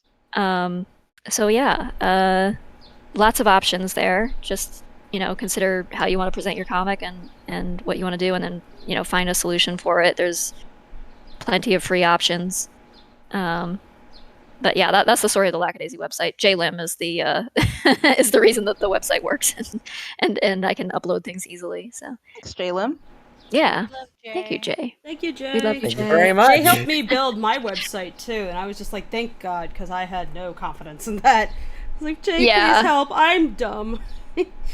Yeah, he's helped us with many things. Yeah, he's the one who like the website was getting hugged to death because of the pilot coming out. I was like, Jay! Oh yeah, the pilot released it. The host just, like, the server host just laid down and died. So we had to scramble to relocate the website to a new host. And yeah, that was the reason, like, because people were trying to read the comic, which was great, but the site was just crashing repeatedly. So yeah, victim of your own success. It's like, it worked too well.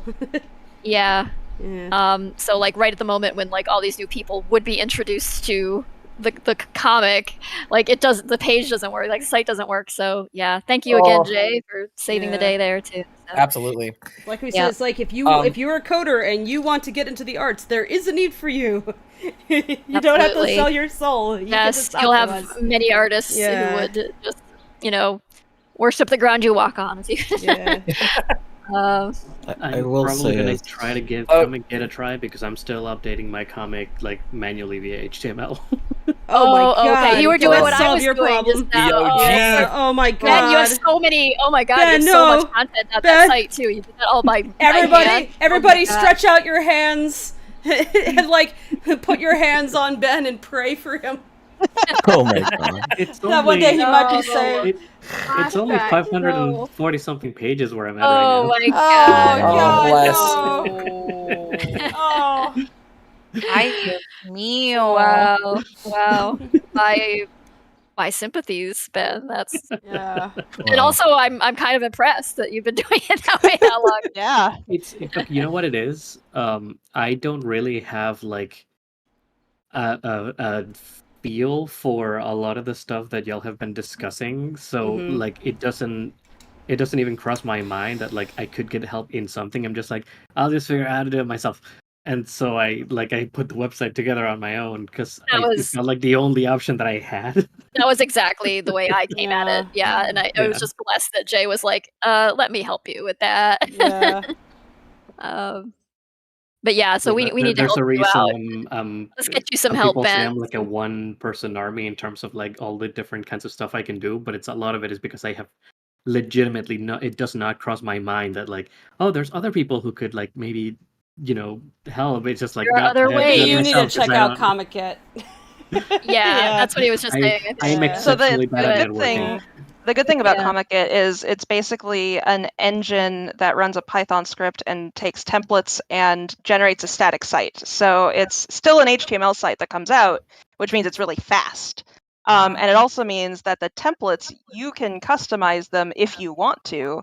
And it's basically just straight HTML with the ability to do if else and like for loops and stuff. Yep. So it's extremely customizable, but also put in such a way where you don't have to customize it if you don't want to. Mhm. That's super neat. Yeah. I will happily shill for my husband's awesome work. I will say, as a programmer who does comic stuff on the side, I am very excited about it. Yeah, I bet. Oh, Excellent. As Okay. for so I know that Void had a question here that you marked as a question mark, and I have a good answer for it. I think so. I'm okay. down to answer Go that one. for it. So the question is Rise and Fall of Humanity in Tamberlane from VoidCat794, and I can say, Belfry is raising Tamberlane, so humanity is being raised and being a baby. Sometimes she falls down, so that is the rise and fall of humanity in Tamberlane. So if you want to know, just want to make sure you're all very aware. We never back down we don't back down from the tough questions here. That's right. The sprawling implications, yes. Good Kat answer. asks, do you have any advice for organizing comic pages? I want to start making one, but I have trouble with formatting and knowing what to put in each panel.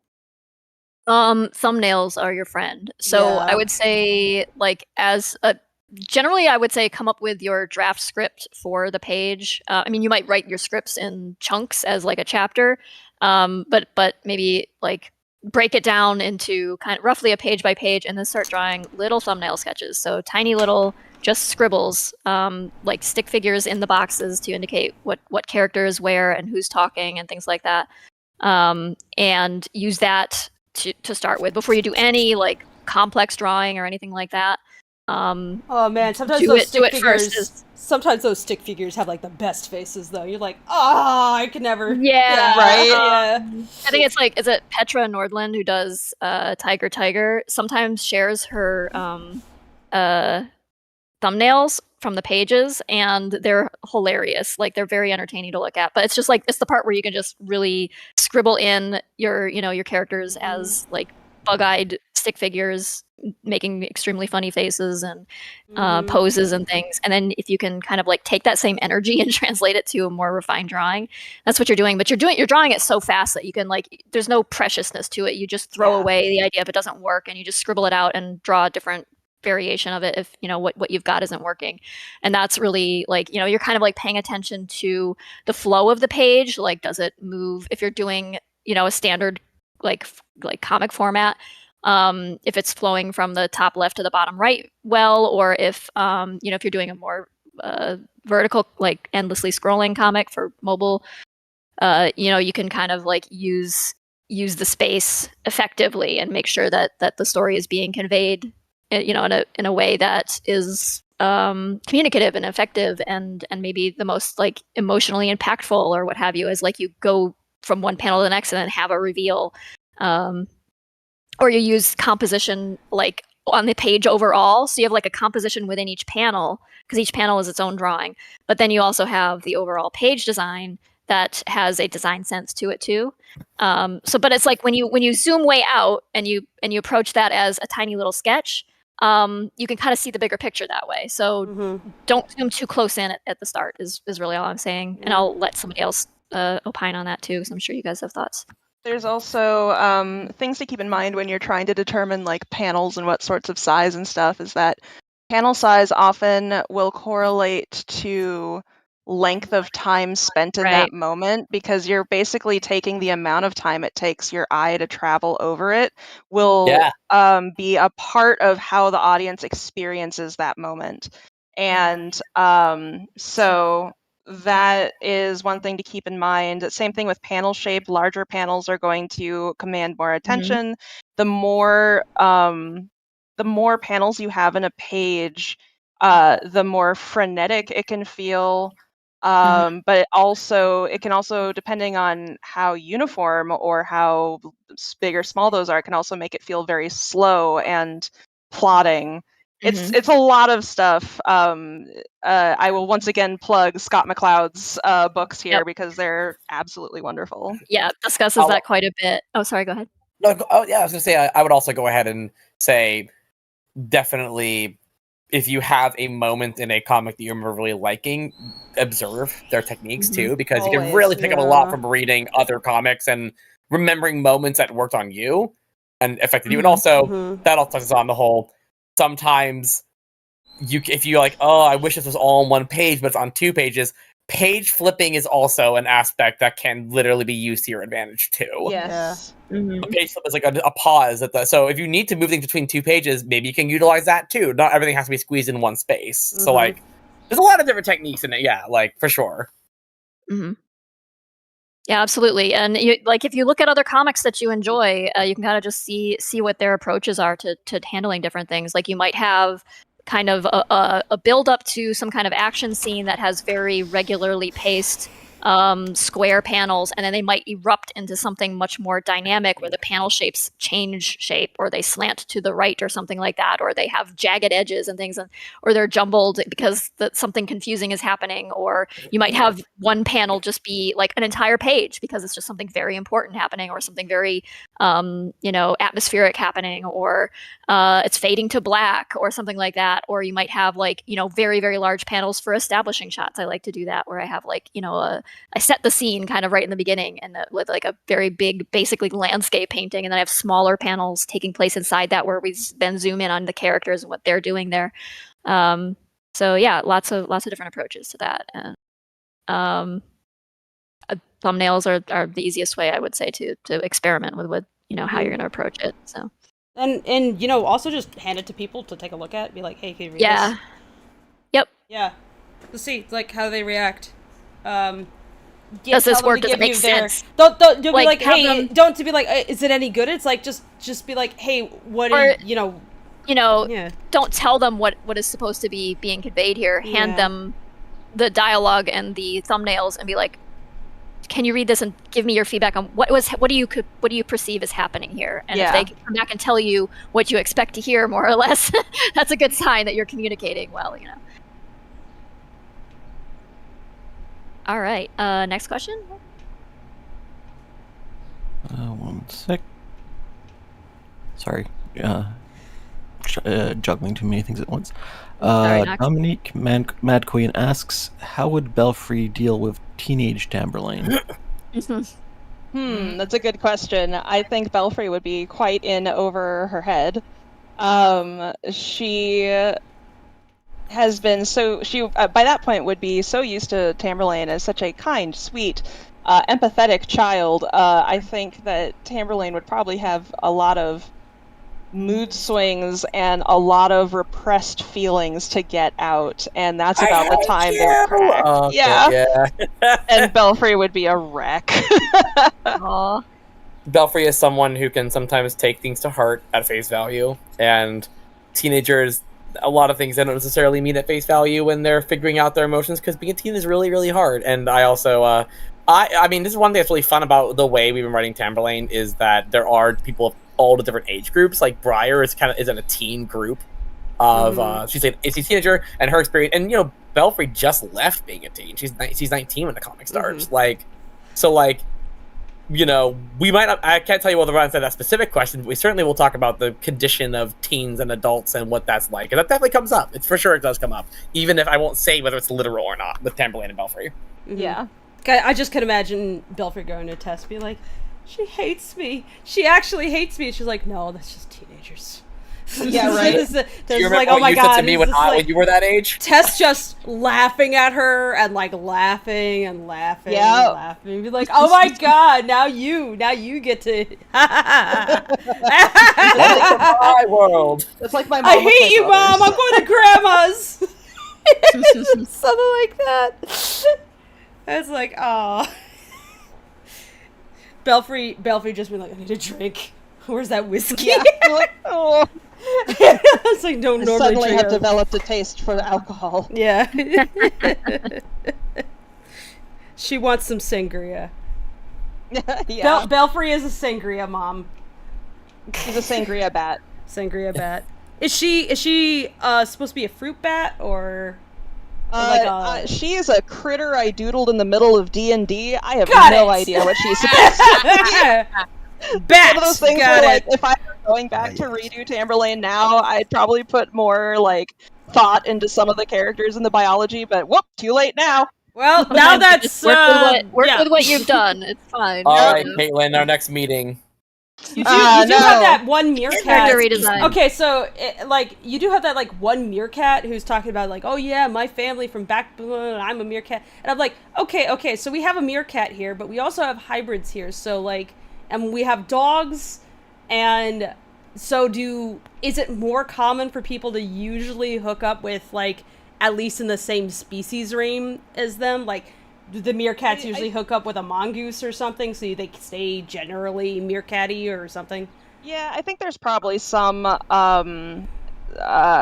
element of, like, you smell like me, and that makes me comfortable. Yeah, without making it like, oh, they're racist. It's like, no, sometimes it's just as simple as, well, we can eat the same thing, so we can have dinner together, and, and, like, basically, even the ones who look pure-blooded, quote-unquote, have some element of mixing in their DNA from previous generations. So I don't think there really is such a thing as a pure one thing or another as far as the creatures are concerned anyway. There's at least, like, it seems like there's different clades where they kind of start to get a consistent look like the Pegasi, basically. Those bird horses. Yep. Where it's like, I mean, obviously a bird and a horse got together at some point or something, but also we see other ones. And we don't have any indication that they're related to. Is Milo his name? I forget. Milo, yeah. We don't have an indication that they're related to Milo. They just are. So that means that bird horses are a thing. And I guess being a bird horse is a weird enough combo that I suppose interacting with other birds or other horses might be more comfortable for them than, necessarily hooking up with let's say a bat. So you'd be a bat bird horse, maybe? Right, yeah. And here's another thing. I know none of them can fly currently. Right. Yeah. The big thing is, so the bird horses are definitely emergent from the fact that I got my start in the My Little Pony fandom. And so I had a lot of cameo requests from people with Pegasi characters, and I was like, okay, a bird and a horse can interbreed, sure, why not? But they definitely, the creatures in Tree Hollow follow the square cube root law. I did not say that correctly, whatever. Okay.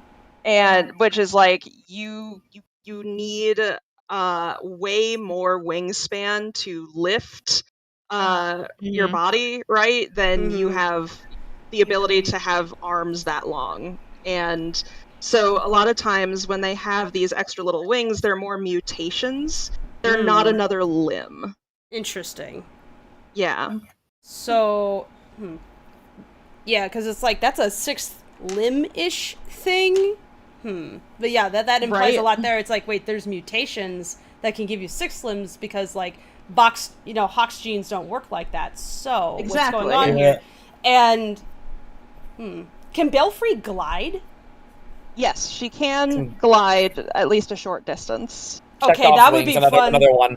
Be like, Yeah. I want Tamberlane to take Belfry hand gliding. Be like, Mom, be my hand glider. Let's go. Let's go. Yeah, when I was writing Mathorial, it's funny because I was thinking also of the eternal problem when it comes to like grounded furry stories where it's like you do want to kind of explain why all these species live together and how children work, and I went with when two creatures come together, the species is recessive and dominant, and usually one randomly seems to get picked, or some rarely you get a mix. But like I basically did that because I was like, I don't want to go down the rabbit hole if I'm going to worry too much about this. Yeah, I'm going to go mad. I can't do it. It's like, how does biology work in the world? I don't know. It's just BoJack Horseman. If Tamberlane had started with anything besides Belfry's design, maybe they would have gone another way. Use Pokemon rules. Well, that's actually why I did the whole occasional rare mixes. Is one of our characters is a goose pheasant, and I was like, okay, goose pheasant. All right, well, they're called chimeras, and they occasionally exist. There you go. Now I can do whatever I want. Yeah. You get mad at me? Read a different comic. It's this is one of those reasons why when people ask, it's like, oh, if they're cats, like, can't they, like, do they use the litter box? Do they get high on catnip? But it's like Tracy just decided they're not really cats, so we can sidestep that entire question. Right. Don't worry about it. For all the answer. Purposes, the answer is always, what do humans do? That's what they're doing. They just happen to look like this because that's the style of the comic. Like it's a good answer for it. Yeah. It's like, it's not that I don't love me some spec bio, but there is a limitation depending on your story on how far you can really get into it, because it's like, is that actually the story? Is the spec bio the story? If it's not, then at some point you're going to hit parts where it's just going to kind of be hand-wavy, and that's fine because it's fiction. You know, the point of the story is not, XYZ. It's like asking if Coyote is actually a coyote or not. It's like, that's not the point of Coyote stories. It's not that Coyote is a literal coyote or a man. It's that it's a coyote story. So, yeah. I gotta head out, but it's been lovely listening to you, everyone, discussing things. Hey, Ben. Ben. In here. Bye-bye. Thank you. Hey, Ben. Okay. Other questions? There was a $5 super chat from Joe Lucky. We've these two similar comics getting popular. Do you think other ones in a similar vein might become popular again? Are there any comics you guys would recommend? Yeah. Actually, why don't you go first, Caitlin? So I'm definitely going to step up here and say I highly recommend the other comics in Foxglove Comics. Yeah, that was my answer too. Yep. They are, let's see, we've got Mathorial, like Ari's been talking about. There is Star Warriors, which is about the immortal warriors who make wishes come true. And the battle for good and evil therein. And then we have Calzaria, which is a kind of a D&D fantasy furry comic. And then we have Preeny Has to Repeat 6th Grade, which is this adorable comic that is a love letter to DeviantArt era adopts. Oh no! And she has, okay, I get you. Please drop a link to that. The characters in it are adopts that she will go on DeviantArt, find adopts done by young people first trying out, and she'll buy the adopt and then she'll integrate it into the comic so that they're a brilliant idea. I love that. Right? And she's got all these credit pages to show you what the original adopt looked like and who Kate made it and everything. And it's this wonderful comic with so much heart. I love Preeny Has to Repeat 6th Grade. Yes, I like that title too. Yeah. Is there a hub page you guys want to? Foxglovecomics.com. Okay. It's got everything. Oh, you got it? Awesome. I'll keep drawing. I'm down to the point in my own drawing where I'm like, time to over render. Oh yeah. Ran out of thoughts. Time to render. I normally would be doing more drawing. I apologize that I'm not. I am feeling unwell, so. Oh, I'm so sorry. I think it's just allergies, but it's making it hard to. Yeah. Talk and draw at the same time, which I can do okay, but. Personally, I would recommend people check out. I don't know if it's definitely not an all audiences thing, but Unsounded has been one of my favorites for a long time. I've heard of that one. I really need to watch or read that one. Yeah, it's just, I mean, world building taken to such a. I think the writer Ashley Cope has done role playing and things like that, and some of the premise comes from that. But I don't know. Overall, her world building is just fantastic, and it's a very deep, dark story with lots of interesting characters and political intrigue and zombies and monsters and lots of violence. So be warned. But really great artwork too. Another one I'd say is Rising Sand. Also, extremely gorgeous, like post-apocalyptic sort of world, where everything is kind of being like threatened by the by the heat of the sun.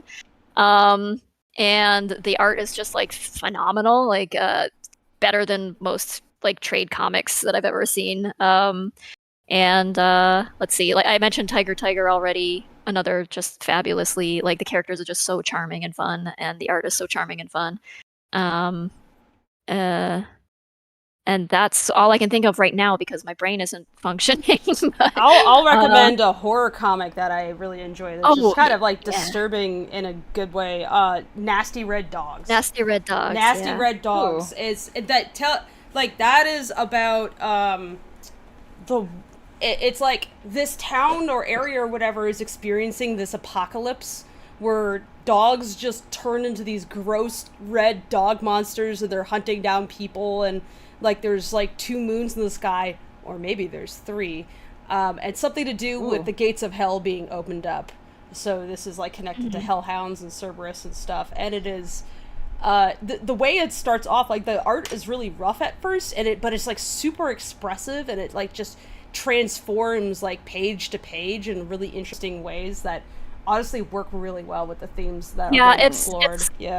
It's great example of you can have a really solid story and interesting narrative without being like extremely fastidious about the artwork. Like art like especially this on a story like that. I mean, it's called Nasty Red Dogs. So it's like it's the art works for what the story is, and I think that's generally the way you should approach it. Is like does the art match the story? It doesn't have to be this like overwrought, like supremely detailed thing. Like you can roughly draw something out, and as long as the story is there to really hold it together, it'll work. It's just like Order of the Stick, it's like it can be stick figures. You can tell an effective story that way. You can even just start that way and start going in a different direction. It's fine. It's your comic. You can progressively change. I have done that myself. Like I started out with a fully sepia toned comic, and it became a color comic, and it just kind of happened gradually. And people think I did that, like planned it out deliberately. I'll just pretend that is the case, I guess.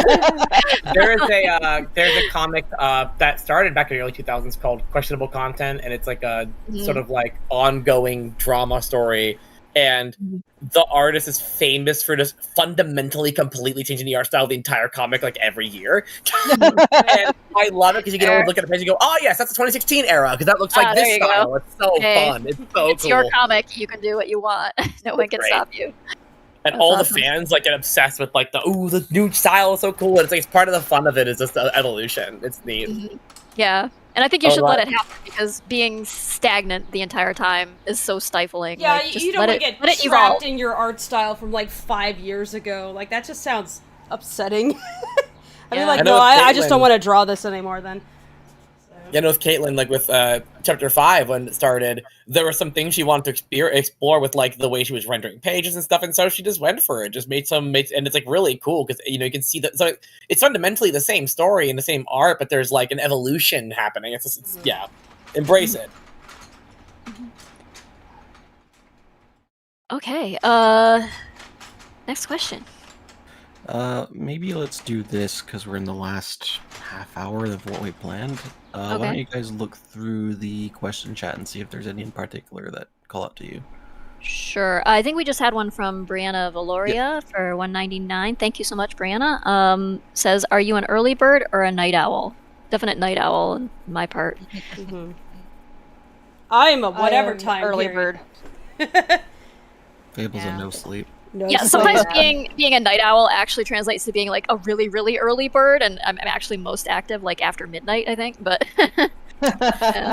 I like to say I'm an early bird. I'm an early bird who forgets he's an early bird and then is a night owl for a month and then remembers that being an early bird is pretty cool, then fails again. My schedule is really bad. I tend to find that I work best after I've been awake for 4 hours, whenever that is. Like, I need wake up time, you know what I mean? It takes that amount of time, I think, for my brain to really kick in, and in the meantime, I'm drinking coffee and doing, like, menial chores and stuff until I can feel like I can sit it's down hard for me to to focus on work if I have all this other stuff out of the way, so it's like, I found that I can't get to work before noon, because I have to take care of all my creatures, and it's like, I need to take care of my creatures, because otherwise I don't have a life outside of work, and they take me outside. Like, I could get outside, talk to this thing that doesn't give a fuck what I do for a living. It's like, feed me! Feed me! Right. Actually, one of the nice things about having companion animals is they keep you on track, even when you would otherwise just be, like, so scattered in your schedule. It's like, I have to feed the cat. I have to be awake, so I have to feed the cats at this time. So. If you sit there, like, I sat there and thought, like, well, what would life be like if I didn't have pets? It'd be like, I'd just be depressed. I wouldn't get more work done. I would just be depressed. It's all. It's good to break up my day like that. It's good for me, actually. It's like the dog takes you outside, and she makes you meet the neighbors because people are like, "Oh, look at the dog!" So you have to talk to them, which means you get to know the neighbors. Like, I have birds, and they need to go outside, so I have to go and take care of them, and that means I get some vitamin D. And there's and I like my roommate's cat is really nice to have around because it'll be late at night, and and all my creatures are asleep, but there's the cat, and she's just like, hello there, I am Chair, and I'm like, yes, you are, and so I get to smooch her, so that's very nice, so I'm, like, not alone. What about Guppy? Guppy is like, meow. Wow.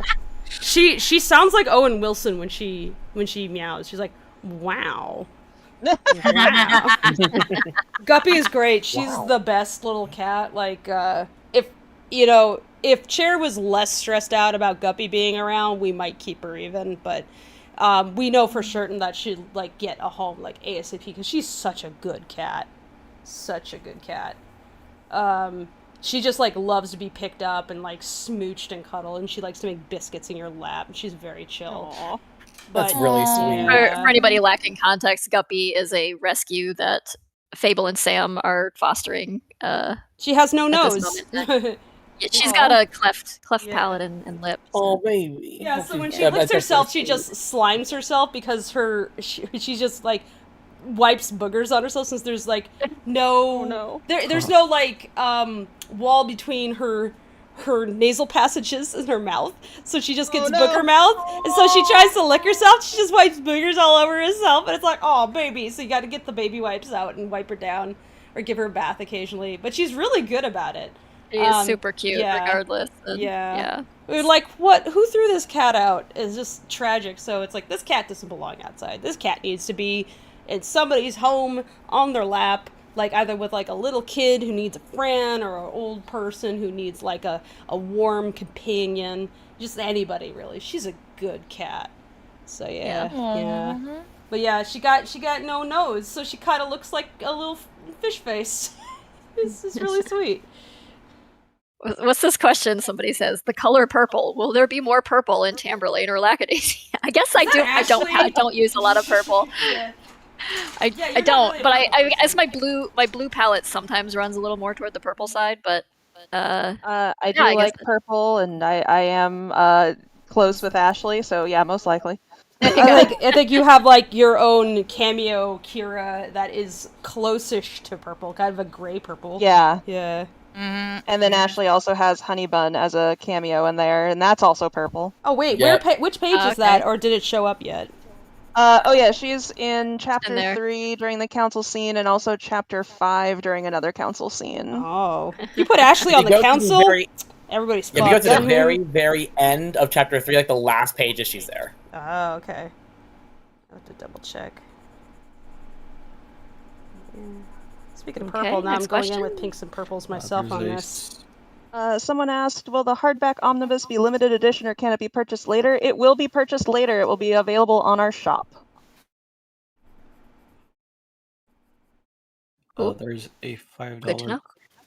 Okay, go ahead. super chat from Greg Gabbett, which says, now a piece of history, a legend of old, the Chicago typewriter we behold, a reminder of a time so dark and bleak, a story of a city struggle to seek. Hey, that's pretty good. Nice. Nicely done, Yeah. Cry Cabot. Chicago typewriter, for those who don't know, is a nickname for the Tommy gun. Thompson. Cool, I did not know that. Yeah. I learn something every day. Rat-a-tat-tat.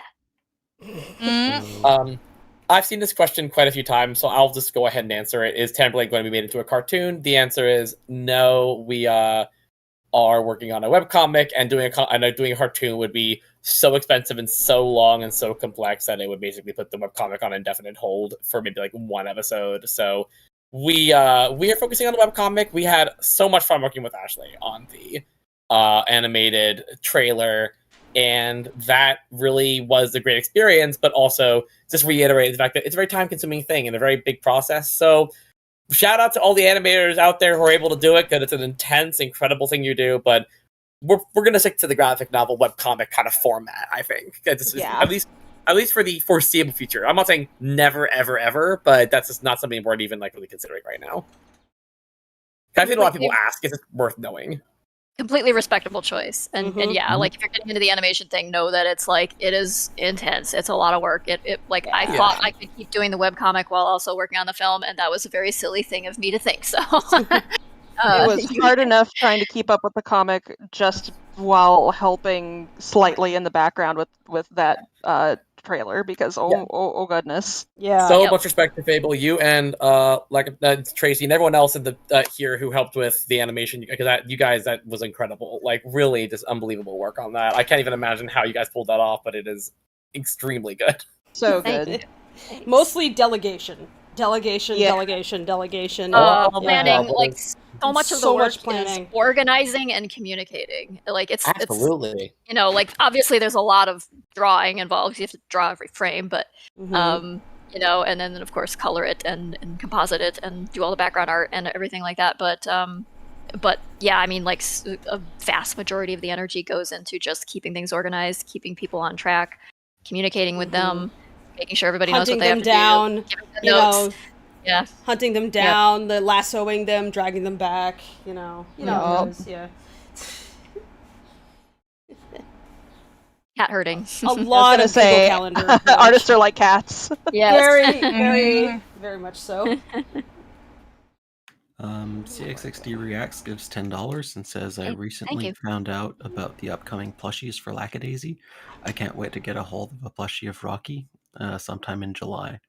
Yeah. Watch out in July for a crowdfund. We'll be doing plushes and Lackadaisy hardcovers and something else we haven't announced yet. But I completely didn't know that was happening, and I'm freaking out internally right now, and I'm definitely going to be checking that out. Those hardcover covers are incredible. I need to see those. Is there a place where they're available to see, or are they still in dev right now? They are available to see. Let's see. We've got the backer kit thing up. Oh my god, I represent everyone in the audience who's like, wait, what? I've been so busy with the Kickstarter, I haven't looked at the world around me for so long. God, don't I know it? It's just like the pilot was up. It's like, okay, now I can think about everything else. It's like, oh, jeez. Yeah. You pulled your head out of the animation. There was a pandemic. What? What's going on? I wish that's how it worked. I wish that was how. Yeah. I wish. I wish. See, in streaming chat, you can see 2 of the covers there, and then there's an Ivy one as well for the art book that has actually just arrived at the Iron Circus warehouse. So those will be being shipped out. Speaking of pandemic, that supply chain thing is still an issue. Believe me. Oh yeah, that I'm not surprised. Murdered us in the book printing department. We've been just having ordinary.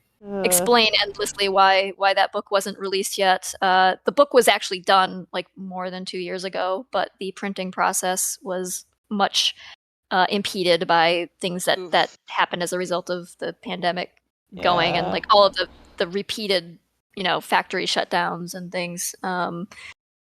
the shipping problems, both overseas and via truck, and the shipping containers being not available, and things being, backed up in Long Beach. Yeah. Somebody left a comment on the pilot. It was like, "Oh, what do you mean? Getting it done in spite of it all? Like, what struggles did you experience?" And it's like, it was a plague. People died. What do you mean? Yeah, how did you memory all that? I want every person who has ever made a comment saying why did it take you so long? How was this hard for you? I want to take all of them, put them in a room, and say, "All right, guys, you're the animation team. Make me an animation. Take as long as you need. Like 800 years will pass. Go draw a comic or make an animation sometime, and then report back on how easy it was." Hard. Yeah. It's so hard. I am the writer. I don't ever put a pen to drawing pad, and let me tell you, as a writer, it's exhausting. I can't even fathom what it's like to draw all of that. My first learning experience was when I was first writing Mythorial, and then the first 10 pages, I was doing kind of a Lord of the Ring-esque opening to kind of explore the backstory, and I put the word ARMY, army, without thinking about what that was entailing. And then I told Izzy, "Okay, Izzy, don't actually." She's like, "No, it's in there, and I like the idea." I'm like, "Izzy, no, please." And then she drew it, and I was like, "I promise you, this will never happen again." I've learned I'd never written for a comic at that point. That was the first time I'd ever written anything. And it was that wake-up call of everything you write is you're having to draw. It's much easier to put a word to paper and than to draw that word sometimes. Is like, oh no. It was the ultimate learning experience for find your artist to draw an entire crowd scene. So never again will that word appear. That is a 4-letter word as far as I'm concerned. All right. Let's do another question, Knox. Let's see. Yeah, you guys can pick one, or I can grab the next. Let's take a look. Go ahead. My eyes are yeah, deep in your this choice. heart.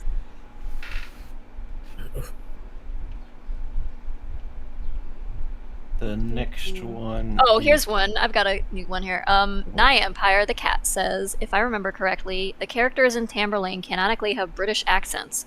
Which accent or voice do you imagine Belfry, Piper, and Marie might have?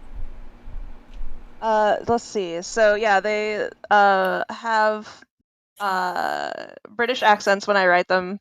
They are technically not speaking English. They are speaking a language called Growl, which is made up of animal sounds as their phonemes. But we're an English-speaking audience. Those, I write for an English-speaking audience more or less, and so it's in English and it's translated as if you can understand them.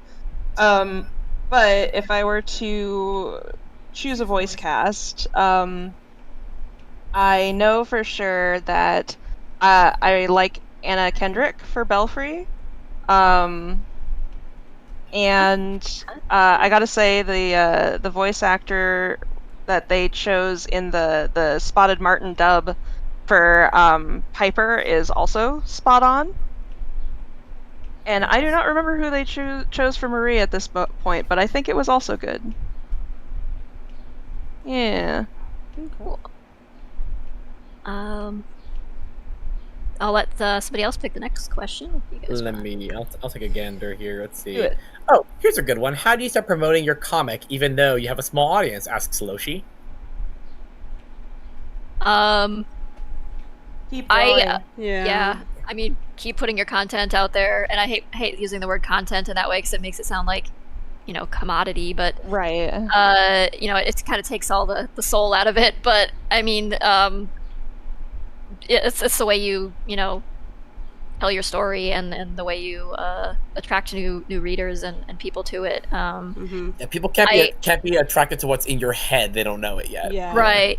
Like, any advice I have, though, for, starting out and building an audience from scratch, I don't know that it pertains in the modern age. Sam. I started Lackadaisy in 2006, and that was when so much of the art community was coalesced on DeviantArt.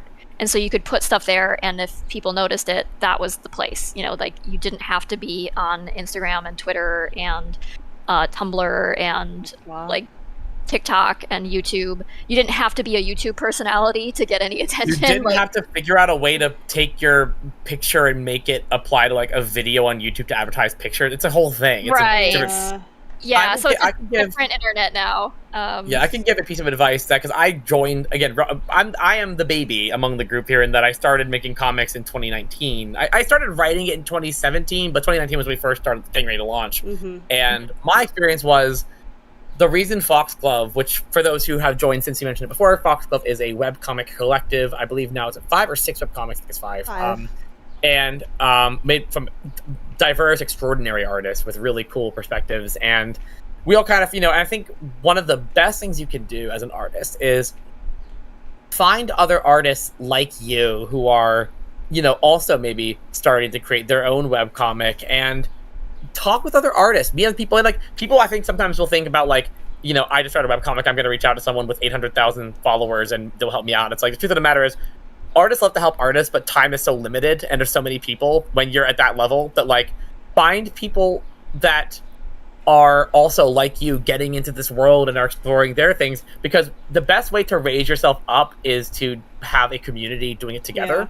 Yes. And maybe do art trades with other artists who are also making comics, and you guys can promote each other, who, because other people need promotion too. Right. Find Foxglove was our basic version of that. We were like, hey, if we make a group together on Discord and we come up with this community, anytime any one of us benefits, all of us benefit. And it was super helpful to growing all of our comics simultaneously. Yeah, I'd say that's coalition building, essentially. Exactly. Yeah, exactly. It's hard to stand out as an individual on the internet nowadays, but if you create community, you find community, you work out something with a group of friends. You lift each other up. Yeah.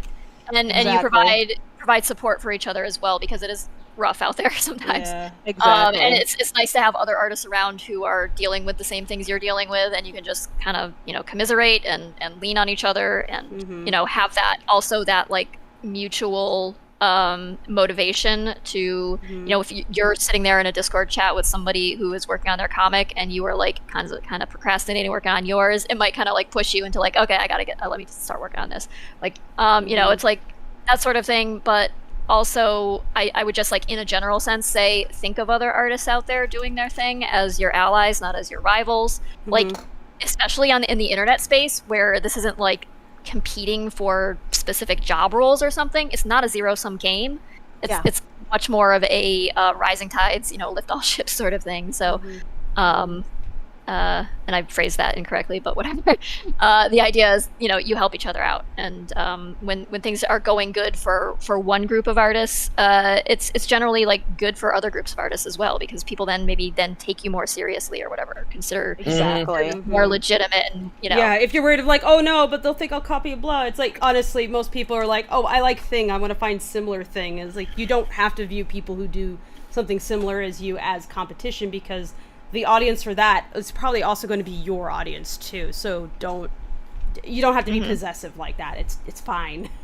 But right. People just want more art usually. They're oh, my special interest. Yay! They're not going to question it as much as you do. So, yeah. Mm-hmm. There we go. There was another question I saw earlier. Here it is, from Dominique Mad Queen. How hard or difficult was it to translate sign language within a webcomic? It was okay, so I have the benefit of not having a specific sign language that I need to communicate. I have an in-universe sign language, which means I can be a little bit loose and free with what I'm doing with it. But in general, I do take actual signs from British Sign Language usually, sometimes American Sign Language, but and then I kind of try and pick the one part of the sign that's easiest to convey on a page, and hope it works.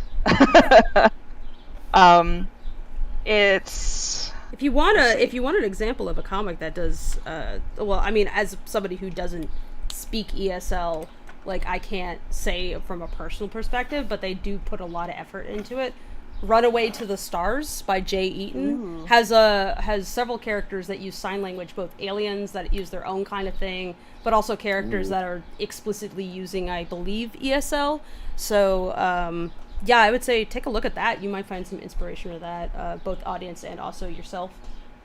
So yeah, give that a look. Yeah, that's awesome. I'll check that out. I like what they do. They'll like display after images basically, and with some images being like illustrated in blue to kind of give like the first sign of stuff.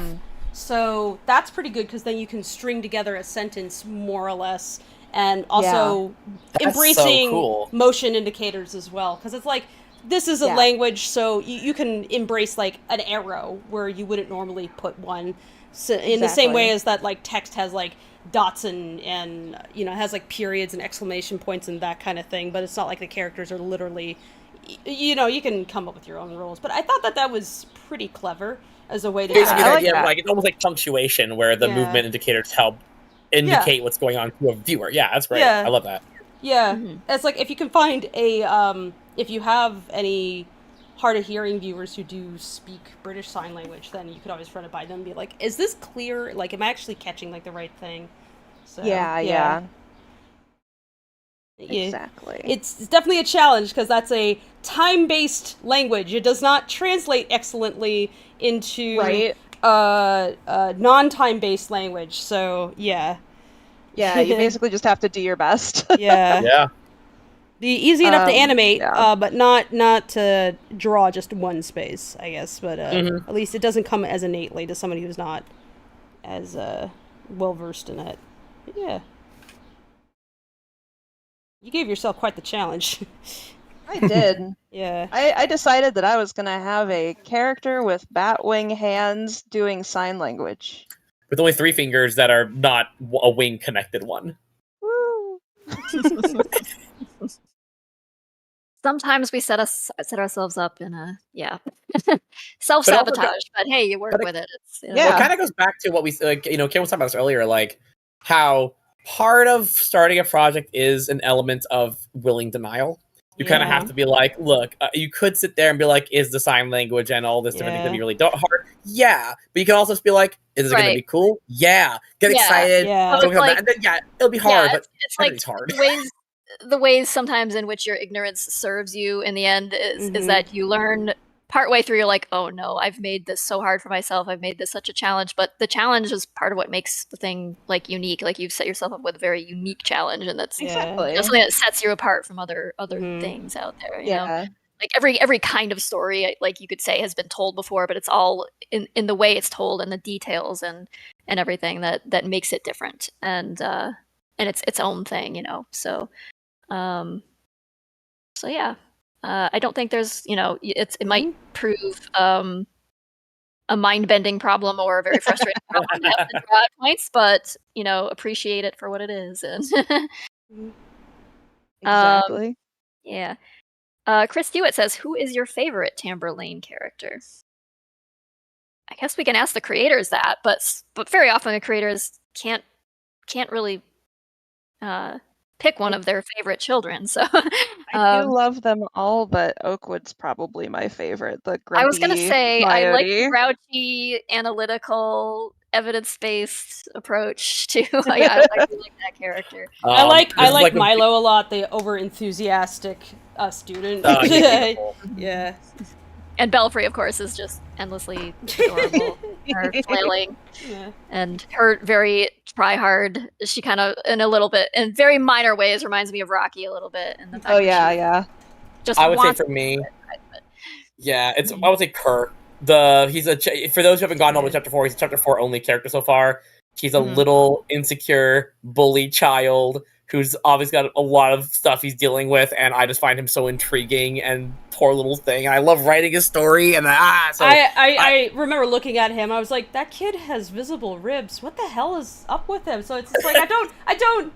It's like I meet him like, oh, this kid's been having a really hard time. So it's like it's like, oh, I hate care. He's a bully. It's like, yeah, but also like, he has like no fat on him whatsoever, and he's wearing rags and stuff. Kids. Yeah, it's like also you need to lighten up.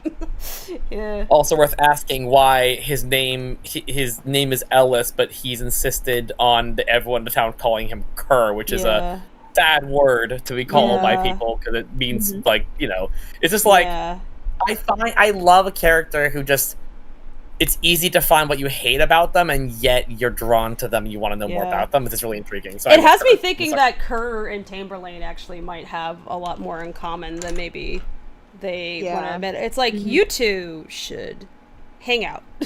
Yeah, you guys should like sit and actually talk. Yeah. Yeah, one of the most fun things we did was sit down and discuss which characters were going to like kind of play big roles in the large story, because not everyone can because it's a large cast. But it was fun to realize like what would happen if these two characters like sat in a room and talked to each other. Oh my god, and yeah. Yeah.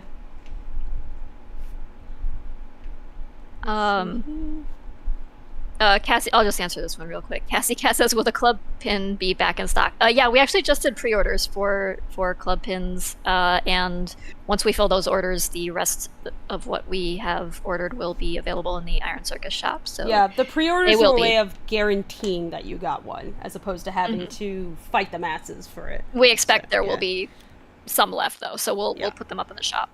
So yes, they'll be in stock.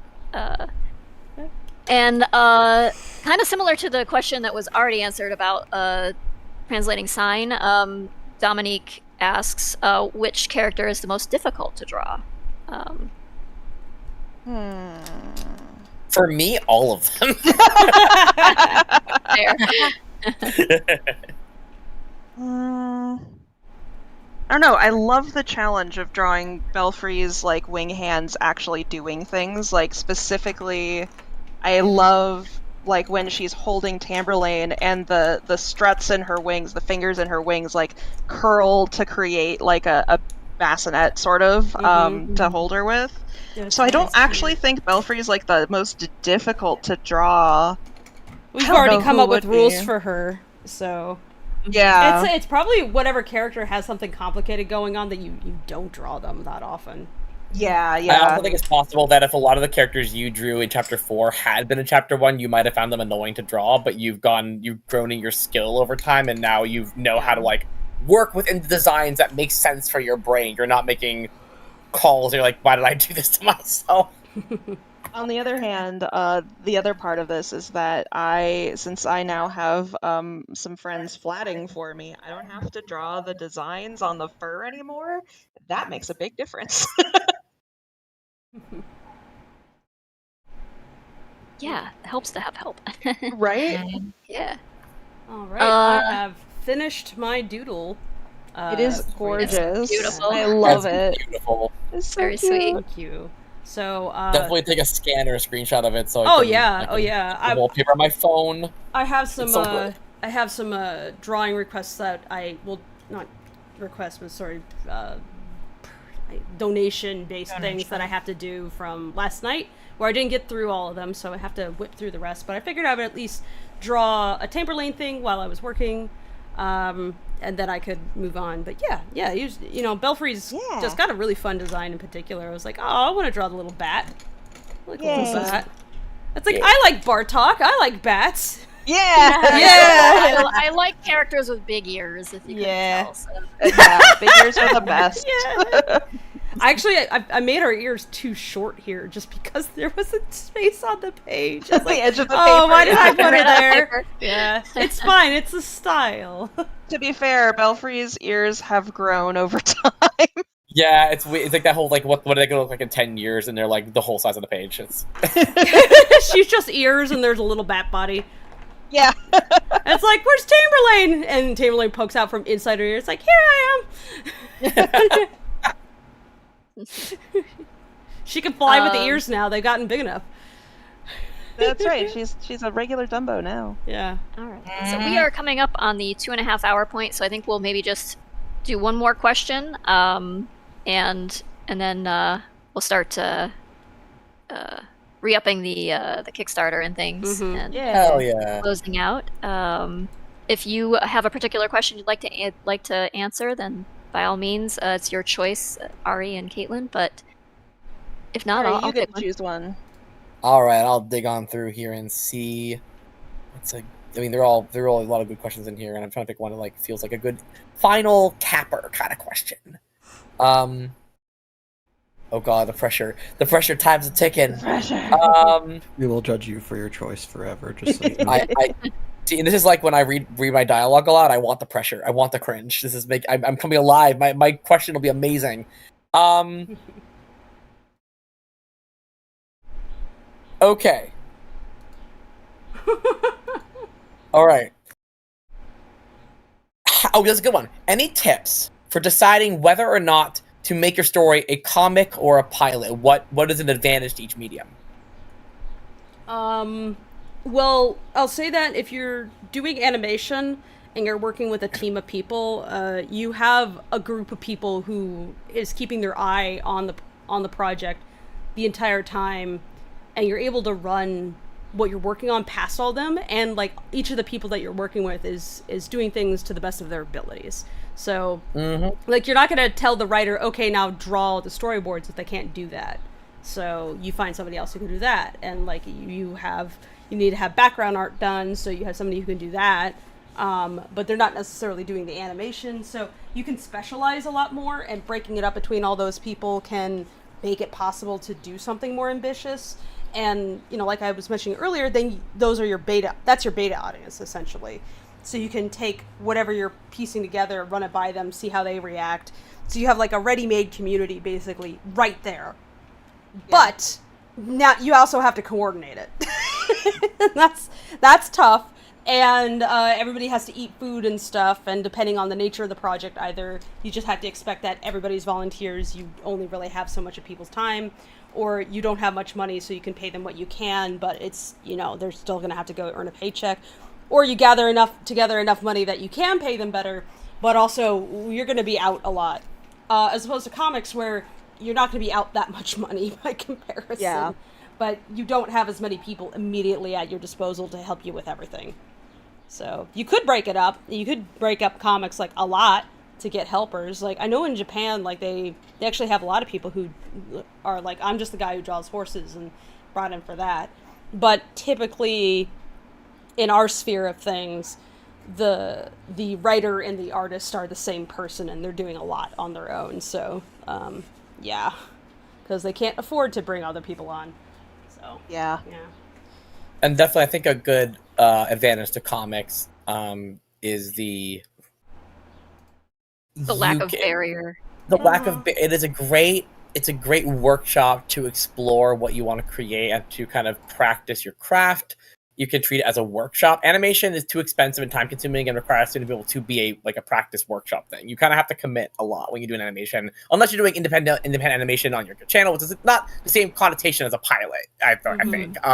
Like if you want to get into animation, I would say like multi-animated projects where you kind of you can work together with other artists on drawing things, like practice different. You can do little short things. If you want to do animation, that's great. If you want to do a story that is an extended pilot or a comic, comics are a great way to kind of it's almost like a version of storyboarding, right? Because you're almost capturing those moments of time, and it can help you think about, how do I capture movements in this moment? What is the pacing I want to do? And it might turn out you write the comic for a few years, and then later on you want to do something with a pilot out of it, and you can do that. Lackadaisy started as a webcomic, and then eventually they did a really amazing pilot. But imagine trying to start with the pilot first. Like, it's that's a lot. You're not committing to one or the other forever if you choose one. Do what works the best for you now, and commit to that and have fun with it, because you can do more than one thing in your life, and you should just enjoy what you're working on now. Yeah, totally agree. Both are legitimate things. You can animate on your own, but I would say if you're doing a long-form story thing, it's going to be real hard to animate that by yourself. And you know, if you're going to work with a team of people, you kind of need the experience, or direct a team of people. You really kind of need the experience first. Because otherwise you're going to, wrangle a bunch of people into a doomed project. You've got to have the experience in organizing and in the technical aspect of things. You have to have had your hands on, or understand storyboarding, script writing, rough animation, cleanup, compositing. You got to kind of understand all aspects of things, which is Fable's extreme strong point, in doing this. And we couldn't have done this project without Fable's prior experience and know-how and ability to direct other artists, basically, and know the software inside and out. So it really takes that basis to tackle something with 100+ artists working on a thing. But you can do your own short little animations, but you can't really tell tell a full story that way unless you're going to do hundreds and hundreds of short little animations. So I feel like comics is maybe the place to start, and then you can kind of like people have been saying, you kind of move into the animation space. They're not mutually exclusive things. You can do one or both, and yeah, I mean, it's just different ways of approaching a similar thing, but with slightly different I think criteria for getting into it.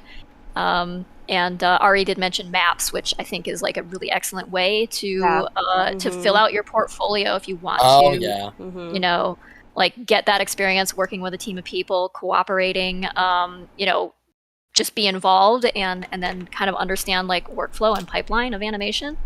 And I truly hope that in 40 years of making stories, I can capture the emotion of one warrior cat's map. I know.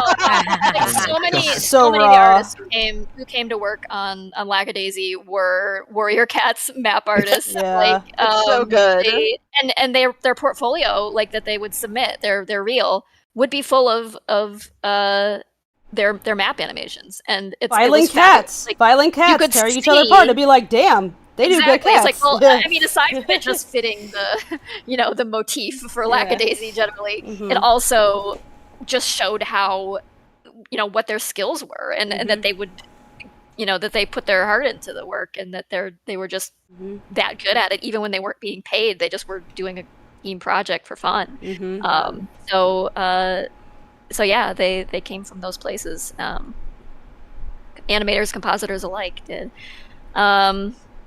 But yeah,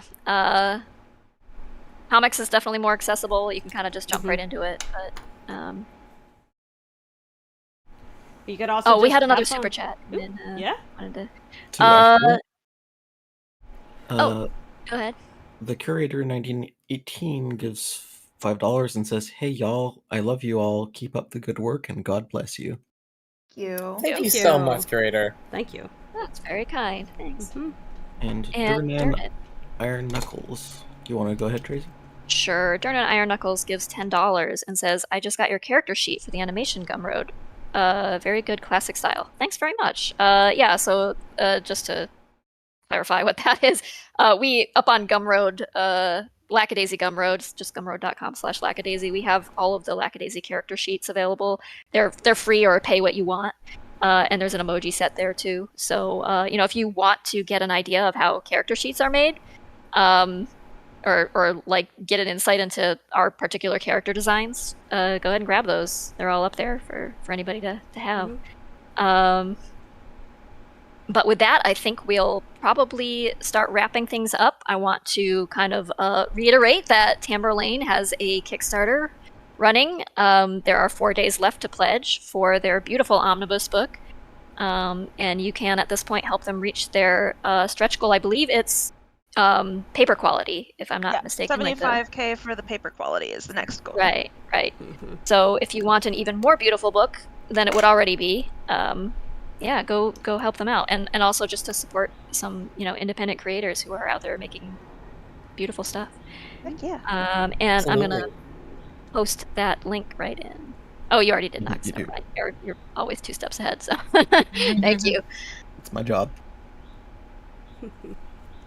And those links are in the description as well. And yeah, if you want to shout out any additional URLs, Twitter accounts, or anything you would like people to follow you on in case they have additional questions about comic making or Tamberlane or if you have additional questions about comic making, the folks at Foxglove Comics are going to be at CozyCon tomorrow, which is a free online convention. And tomorrow, so we will have a panel tomorrow on making webcomics where there is explicitly a Q&A. You are free to come and ask more questions there. You can register for CozyCon at cozycononline.com.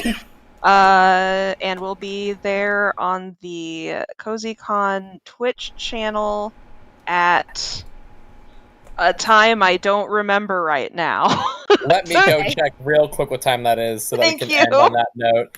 I wrote it down in my scratch pad information on our server, so let me go grab it. Okay, the CozyCon stream will take place That's the meetup. Here we go. 11 a.m. PST. That time. And I'll read the description. What does it take to make a webcomic? Is there more to it than simply finishing pages? How do you even finish pages anyway? If the Foxglove Comics crew can do it, so can you. Join us in an open discussion about the process of creating and bringing your story to life within webcomics. Come with questions. Q&A is encouraged. And Fantastic. also, for the folks who are here, because I am trying to complete the Ko-fi donations, I don't want to make this stream go over long and sit here because if Tracy's not feeling very well, I don't want to keep her here. I don't want her to feel like she has to be kept here. And I should probably go eat. So I will be streaming later on my Twitch at Fable_Paint, completing the rest of my Ko-fi things so that we can afford a party for our crew for all their hard work. Because it's been 3 years of hell, and they deserve a goddamn vacation. So, in exchange for $20, you get a little doodle like this. Or also, like if you donate like 50 or more, then you get like something more involved, kind of similar to what I did here for the Tamberlane folks. So I will make an announcement once on my Twitter once I figure out like when I want to do that. 'Cause I will tweet out when that is happening too, so you'll get a notification if you're following us on Twitter. And by the way, do you guys want to give your Yeah, my Twitter is FablePaint. Oh wait, you're asking them. I'm so sorry. They don't need to be notified where I am. It's fine. Yeah. Sorry, I didn't clarify. It works for me, man. Caitlin and Ari are on Twitter, and I know there's a Tamberlane account as well. There's the Tamberlane Twitter is twitter.com/TamberlaneComic. My Twitter is twitter.com/justcaitlyn, and that is CAY as in yellow, TLI as in indigo, N. Yes, and I am on there as twitter.com/Ari Noble Writes. That's writes as in writing stuff, not right as incorrect, because I'm not always correct. And if you want some music, you can check me out at MetaJoker on YouTube as well. That's where I post all my musical content. Fantastic. All right. Well, thank you both so much for being here. It was very fun chatting with you. Thank you so much for having us. Really appreciate it. That was great. Yeah. Hey, Stick congratulations around on the once server, again drop on pictures funding of your book. pets. Yeah, and funding your book is And- amazing. I need to get one myself. Yeah, Yes. drop by Ashley Nichols' channel to watch that animation again, because it's definitely worth 2 or 3 or 4 or 5 watches. And yeah, read Tamberlane. Can't recommend it enough. It's just beautifully done, beautifully written, and It has hilarious faces. Like, oh my god. yeah, the faces, expressions. yeah. Like, I love facial expressions, and you are just like knocking it out of the park with that. So. Belfry, I love Belfry because her faces are really, really dumb. She makes like the best dumb faces. The highest possible praise. Yes. She's relatable in that way. Yeah. Go support the Kickstarter so we all get a fancy book. Yes. Yeah. Fancy books. Just support some indie artists in general. And like I said, I'll be making a contribution to your Kickstarter with the super chats that came in today. So Thank you so much. Thank you so very much. Thank you. That means a lot. my pleasure to be able to contribute a bit. So All all right. Good afternoon, everybody. Have a good evening. Bye. Everyone. Thank you. Enjoy. Take Drink care. water. Enjoy the rest of your Saturday. Yeah. Drink water. Yeah.